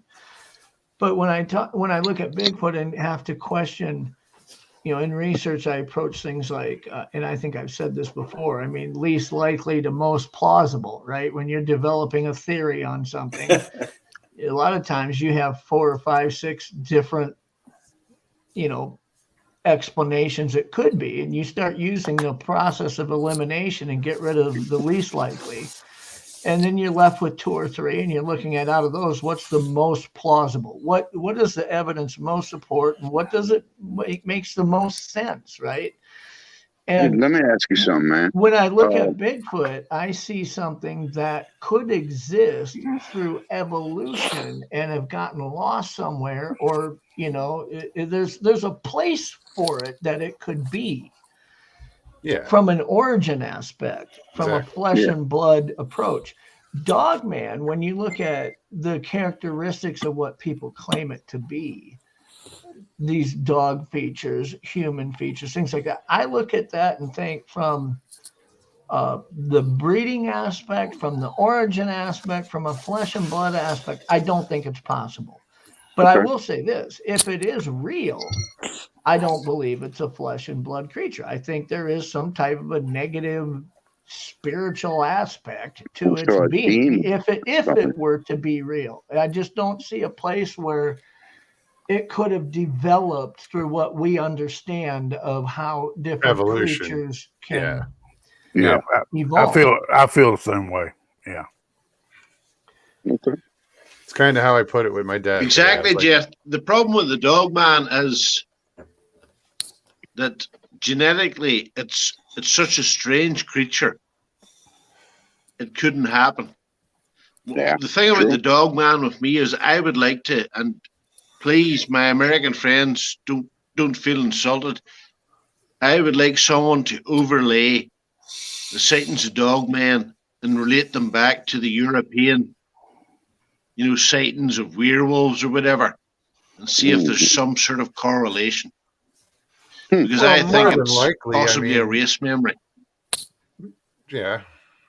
Yeah, as when you look back globally through different creatures, whether they're mythological creatures or just simply creatures that have since devolved or ceased to exist, gone extinct, what we know about them is based on way back before the internet and everything else, what was kept in records, what was kept in accounts, right?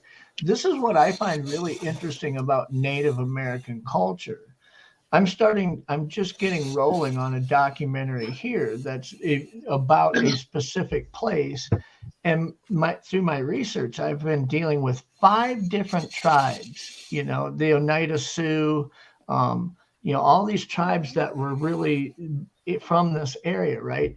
You know what I found out is that they all have stories and lore about that they passed on from generation to generation that are really fairly reliable about the things and the experiences. But when it comes to the history of, for instance, was your tribe at this place in 300 years ago? They don't know. They don't have a clue.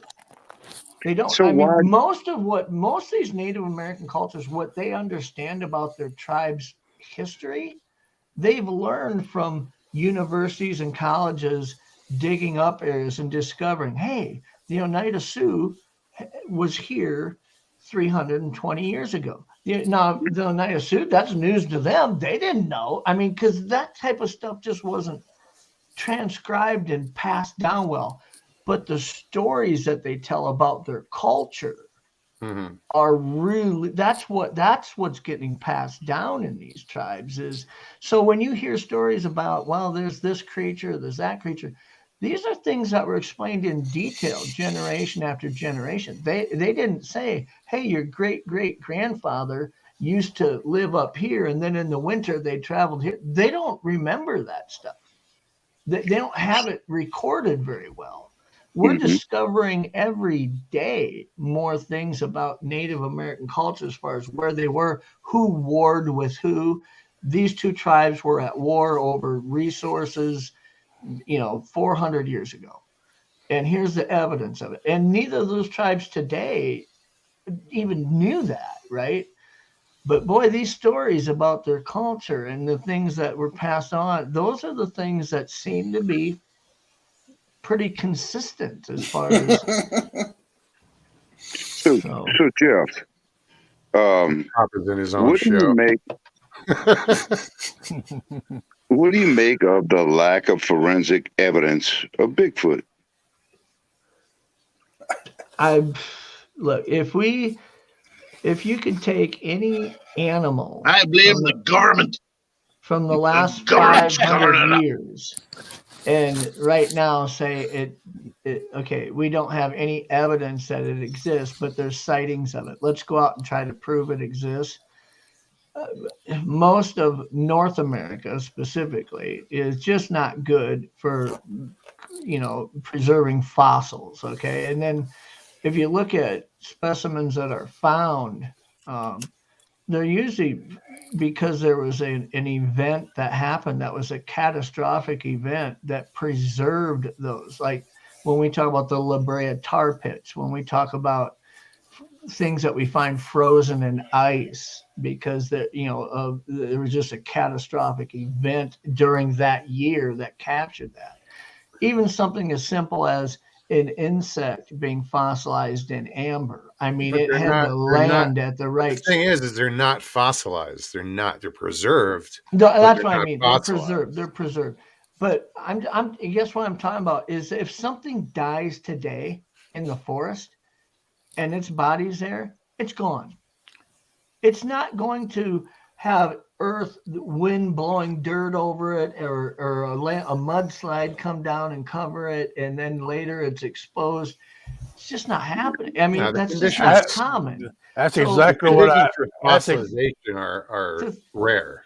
That's exactly. We're going to find bones of stuff. I can, like I said somebody the other day, I've got a deer that was out by one of my hunting blinds. It was a doe and it was dead. And it was in the winter after it started snowing. I was taking stands down. Deer season had just closed. And here's this deer that's dead. Now, I don't know if it got clipped by a car and it wasn't killed instantly, walked out in the field and died or what. But there it was.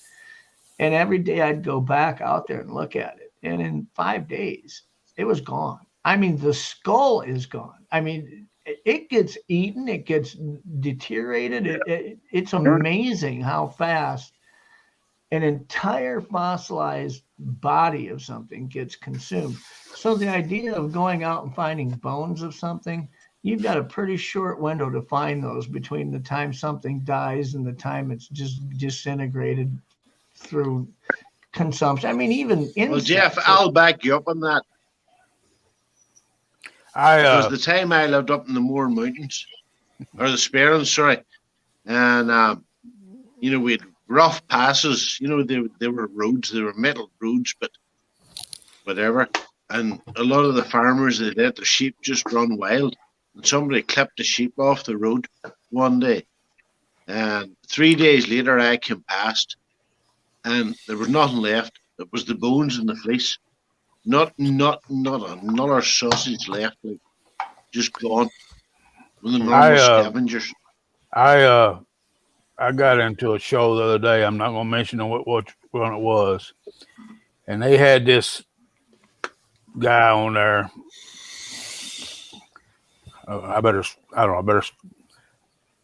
But he was saying that woods do not the word's not fossilized, but there's no way that bones and stuff like that decay that fast. And I jumped in there and I said, brother, how many goddamn woods you ever been in? I said, I'm sorry to tell you. I'm sorry to tell you. But an animal dies in the woods, I guarantee within a year, you won't find a bone. You won't find nothing. Now, they might not all animals eat it at one time, but eventually, one of those critters, especially like your coyotes, coy dogs, raccoons, they're going to eat those bones because those bones have marrow in them. Yeah. And they will clean those bones and they will crunch them down to where they're nothing but splinters. Well, even the insects will eat the right? Antlers off maggots of a deer. are the first thing. Maggots is the first thing, right? All the little squirrels and other little critters like the calcium in the outside of the bones. Porcupines are known for eating bones. Yep. And, Pine squirrels, yeah. Ground squirrels, chipmunks. I have watched them gnaw on the bones, but now we've got wolves over here, so they just eat the bones. But I just eat the whole damn thing. They might leave the skull and hip bone. And there's guys around here that go around with their pickup trucks and go to taxidermists and stuff and buy antlers. I mean, I'll see a pickup truck go by where the whole bed is completely filled with deer antlers and different like elk antlers. Wow. And they're just deer that were shot. They bring them in that, it's a 3x3 or a 4x. It's not something you're going to spend $600-700 and mount. And so these guys buy these. You know what they use them for? They cut them up, and some of them they'll use for knife handles, but most of them they cut up and sell to people with dogs because the dogs chew on them and actually will eat them. Really? They send them to Southeast Asia or Southern Asia and grind them up. For aphrodisiacs. Aphrodisiac. I am about to go shed hunting because right now is when the elk shed all their bones. And if I can fill my pickup up, last year they were $6 a pound. So you find a big old 6-point rack of antlers, 50 pounds, it's $300. Yeah. For hiking so in the woods. my neighbor has the same dog I just got. He's got a leopard hound, and he gives it chunks of deer antlers to chew on. And this dog has gotten to where this time of year when we go out shed hunting, he brings the dog, and the dog actually finds the antlers. Yeah, my little chocolate lab is fetching deer antlers for me right now and receiving treats for bringing them back. And but you're still attached to the deer. You got to teach that dog better. Yeah. That was the other one. This one's Hey guys, so y'all think Bigfoot is flesh and bone? Or gotta be. Yeah, I think so. Absolutely. I'm not so close-minded to say that I don't. For instance, I'll tell you this. You believe in the woo at all? I don't have any evidence to support that it's not flesh and bone, but I do hear people who will talk about things that when I hear something that I don't have evidence to support, I have to listen to their theory and try to determine if it's possible, right? Even if it's possible from a supernatural sense. And that's that. I'll give you an example. Somebody was talking about how when they see Bigfoot, a lot of times they see shimmer or they see orbs or things like that. I've heard that a lot lately. Now, I believe orbs are real. I believe that is a real phenomenon. I believe a lot of people who capture video of them, like I talked about on my show, is just misidentification or it's a technical glitch. But I do believe orbs are real. I believe ghosts are real. I believe UFOs are real. And I believe Bigfoot's real. So, but how any of those relate, I don't have evidence to show that. So when people say, well, orbs are related to Bigfoot, listen, a lot of people will share accounts of seeing a Bigfoot with orbs. A lot of people share accounts where they see orbs, but they don't see Bigfoot. And, you know, like I've joked about before, until I see Bigfoot fart out an orb, I don't know that they're related. Okay. Yeah. But I will say this, somebody threw a theory at me that somebody who believes that Bigfoot has a supernatural presence to it. And they said, well, if there was a portal and a Bigfoot went through this portal and appeared, that the whole concept of something emerging through a portal, it would have to bleed off a lot of energy as it takes physical presence. Now, I don't have data to support that, but what their theory was is as something goes through a portal, maybe those orbs are just energy bleeding off. Now, to me, if I was to really try to develop that theory, believe it or not, I believe that's plausible. I believe that is that if it were to have a supernatural ability to move through a portal, that would actually be a plausible explanation for orbs, is that it's energy bleeding off and just taking that form. But that's not me saying I believe Mr. Lee. Bigfoot jumps through portals. I'm just saying I have to approach it as flesh and blood because that's all I know it to be at this point. I understand. So BTF Mike says, "Oh no, not time jumping Bigfoot again." Yeah. Well, jump into the chat. I think I've done. Nikki just came back, so I think I've done pretty well my prerequisiting that I'm not claiming that I believe that. I'm just saying that if it were to have us. See, a lot of people, this is where the woo thing starts. We missed you, Mickey. It starts somewhere. And with Bigfoot, the woo thing starts from how can it move from A to B so silently, 8-10 foot tall, 1,200 pounds, doesn't make noise as it goes. It goes so quickly from there to there. Now, my explanation of this would be simply, if you lived in the forest 24 hours a day, 7 days a week for decades, you would get really, really good at moving around without making noise. That's part of my encounter. I had heard this thing, but Jeff, think about this. Left. Hold on, Derek. I heard this thing 50 feet to my left, and I'm hearing nothing. I'm looking right to where that log's at. I'm watching it, and it's daytime. I'm positive I'm going to see a black bear.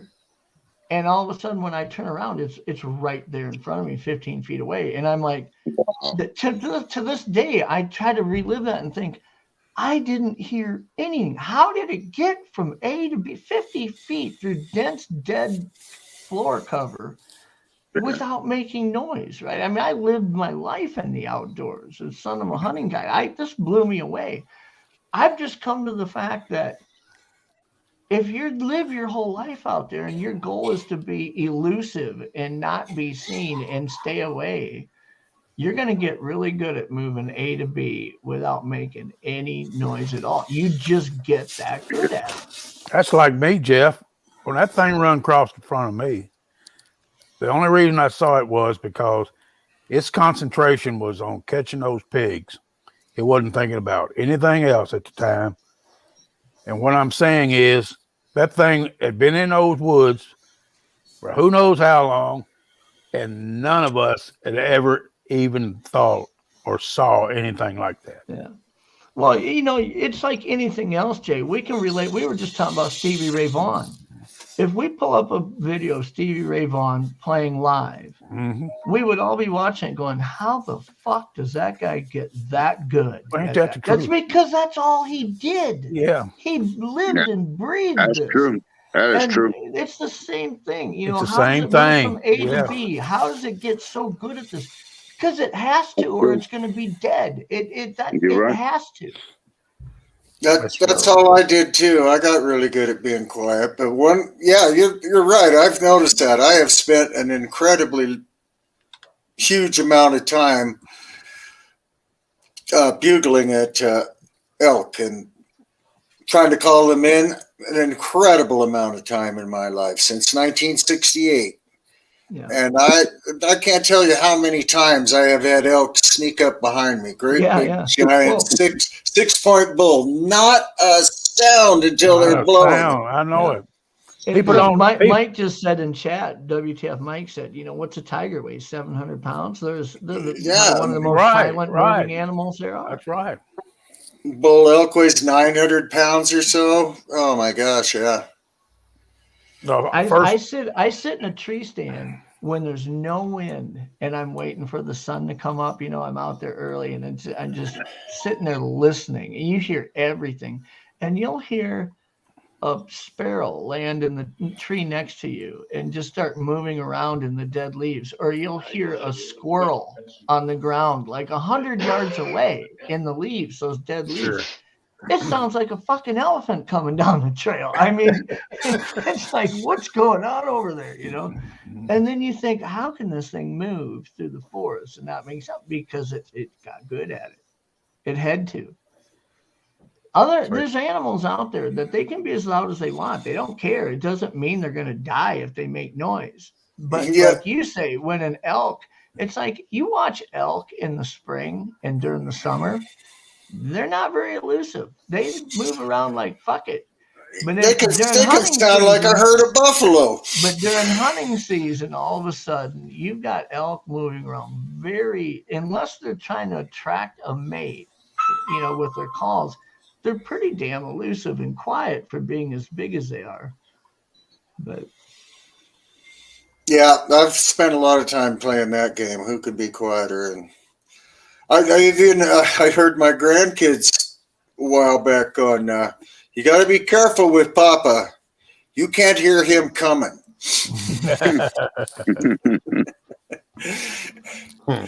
So when I was in the military, I mean, that was always the analogy that I would use when I talk to people too about there are Pathfinder units in different parts of the 82nd Airborne that I was in. I was a EOD specialist, but there are some units that are like first in, last out type operational units that these guys are like special forces. I mean, their ability to move through anywhere. I don't care if it's an urban setting. If you're in a house and they're moving, going upstairs, coming downstairs, like they're practicing their security measures, you don't hear them. They, even with boots on and 40 pounds of weight in equipment, they know how to move without making any noise. And, you try to do that yourself, and it's like, how the hell do they do it? It's because that's all they do. All day long, they practice that, day after day, for years. And they get that good at it. But point taken, for sure. Well, what did I saw? It's easy if you know how. Just like everything else. Practice. I saw what Ruger said a while back about that Dogman thing. I never got a chance to say. I have to agree with him perfectly. After seeing the stuff that I've seen in the woods and Bigfoot and all that, if somebody says they saw a flying cow, I'm going to look up. The only flying cows in Jeff's hat.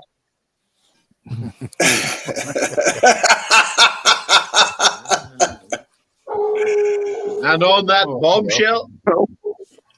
But yeah, we've heard about, werewolves all our life. So I just wonder if there isn't something clear back through history about. If you look at what's depicted, even in architecture, gargoyles, things like this. I mean, they all derive from somewhere, right? And it could be imagination, but when it comes to Bigfoot, I mean, it's just, you look globally how this thing's depicted in lore and tales and cave drawings and sculptures and Native American lore. It gets to a point to where the idea that some guy 8,000 4,000 years ago got hammered around a campfire and made up a story, and somehow before the internet and cell phones and global communication, one guy did that in one spot and it got drawn on caves all over the world. And, that just can't be. That's probably my main argument when talking about a debate between is it real or not. Well, you go back with the dog, you man. can't get that type of worldwide global account of it over centuries and centuries, depictions and stories, starting from one guy making it up somewhere. I mean, it's just not possible. No.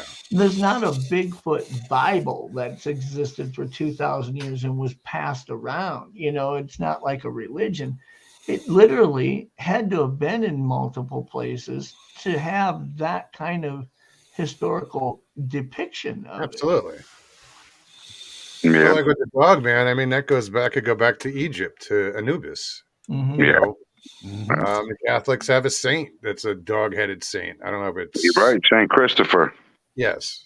I wanted to goof and say St. Bernard, but... We don't do Catholics. Have the whiskey barrel on the collar and brandy barrel. Don Johnson's got it about the orbs. Bigfoot knows that we are associated with the orbs. It's the opposite of what we thought. The orbs are following us around and Bigfoot sees us with them. Not from our point of view. No, but maybe from I don't know. That's just what he said. I thought that was interesting. I thought it was funny. Well, I've never seen an orb, and the only portal I ever saw is when I went to the bathroom, didn't turn the light on, and forgot I left the lid up. That was my very first experience of anything was Bigfoot screaming at us and 3 orbs following us down that canyon while we're carrying that girl out in the middle of the night. Oh, really?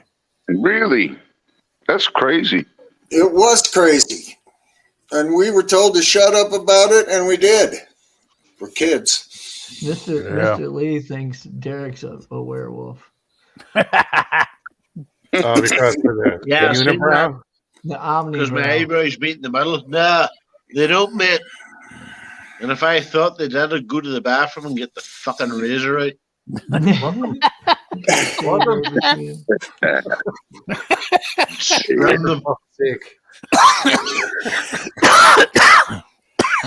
They need to make disposable razors that are only a half an inch wide so you can kind of shave the omnibrow. So you're not cutting the bridge of your I don't nose. need a disposable razor. I have a fucking clipper. Never. Yeah, you do. Yep.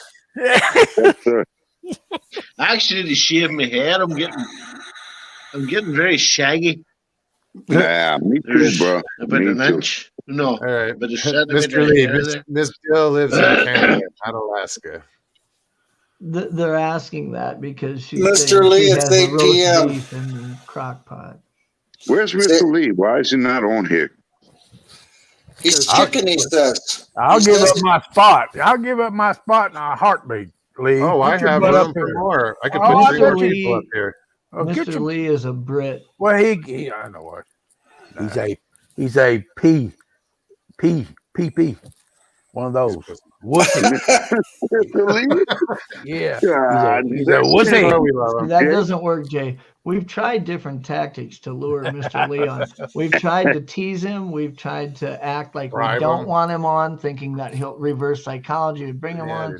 We've tried getting pissed at him. Mr. Lee's dancing. I took his wrench away. Saying I'm a werewolf. Send him some beer. Shit. Send him some beer. Is that what we got to do? Is get him drunk to get him on?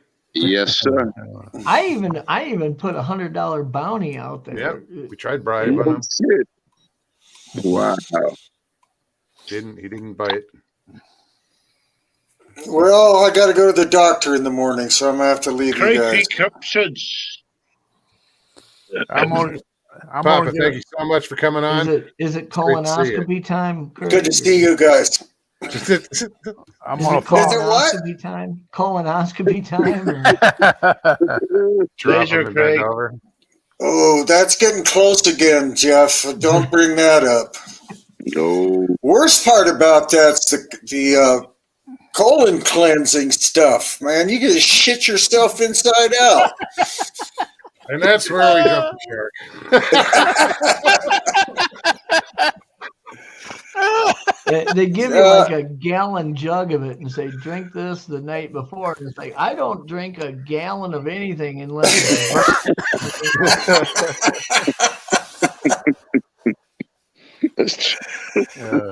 let me drink a couple of bottles of Jose Cuervo. I'll have it cleaned out of both ends all at once. If they pour that shit I'll be a bitch in the morning and now. put a Jack Daniels label on it, maybe you'd get people to actually do that. But I'm leaving too. I want to get out here so I can see Miss Deal on for like 30 minutes.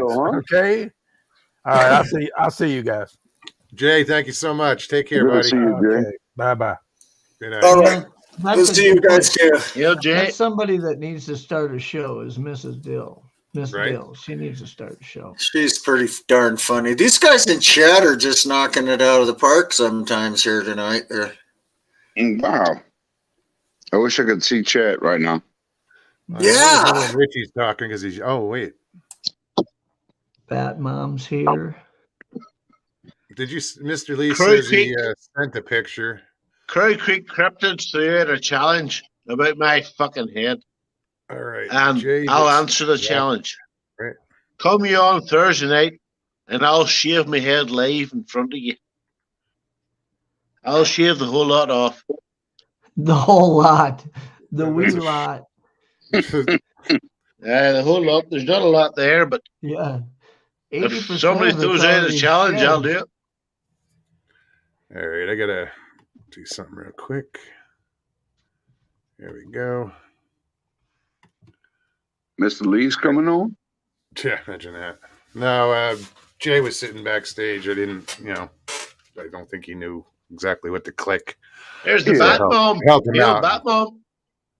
Mr. Lee says he's going to send you a picture of the cabin. I think he should just turn on his camera and give us a live tour, selfie tour Right? of the Do cabin. a walkthrough. You don't have to face the camera, just do a walkthrough. That's funny. We'll get him on someday. WTF Mike. The whole lot looks like the back 40 to me. Chris, how's it going?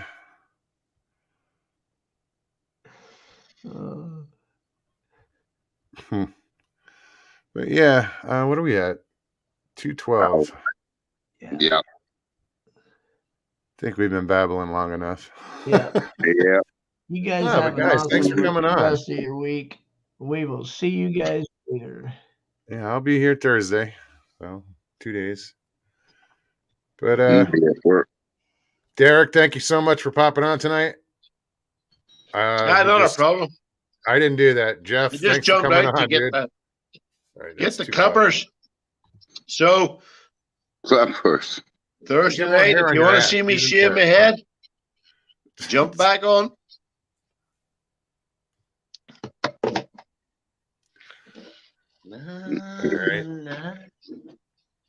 All right, Take it Derek. easy, brother. See you Good later. night. Thank you so much. Be Love you. safe. Bye. Peace. Bye. All right, buddy. Well, Ben, last man standing. Yeah. Yeah.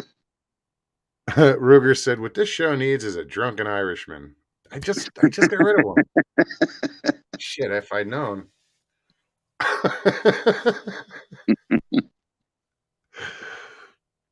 Yeah. So you've been doing all right, brother? Yeah, I'm hanging in, man. It's bumming me out with my dad, but Yeah. you know, it is what it is. Yeah. Just spend as much time as I can with them, and you know, Yeah. I gave him that whole. I said, let's not worry about what you can't do anymore. Let's worry about what you can do. You know, Yep. and can you fish? He's like, yeah. It's just getting in and out of the house that's the problem. There's too Yeah. many stairs. So we're gonna get him out one of these days and sit his ass at the river's edge or the lake pond, whatever you want to call it, and get him fishing.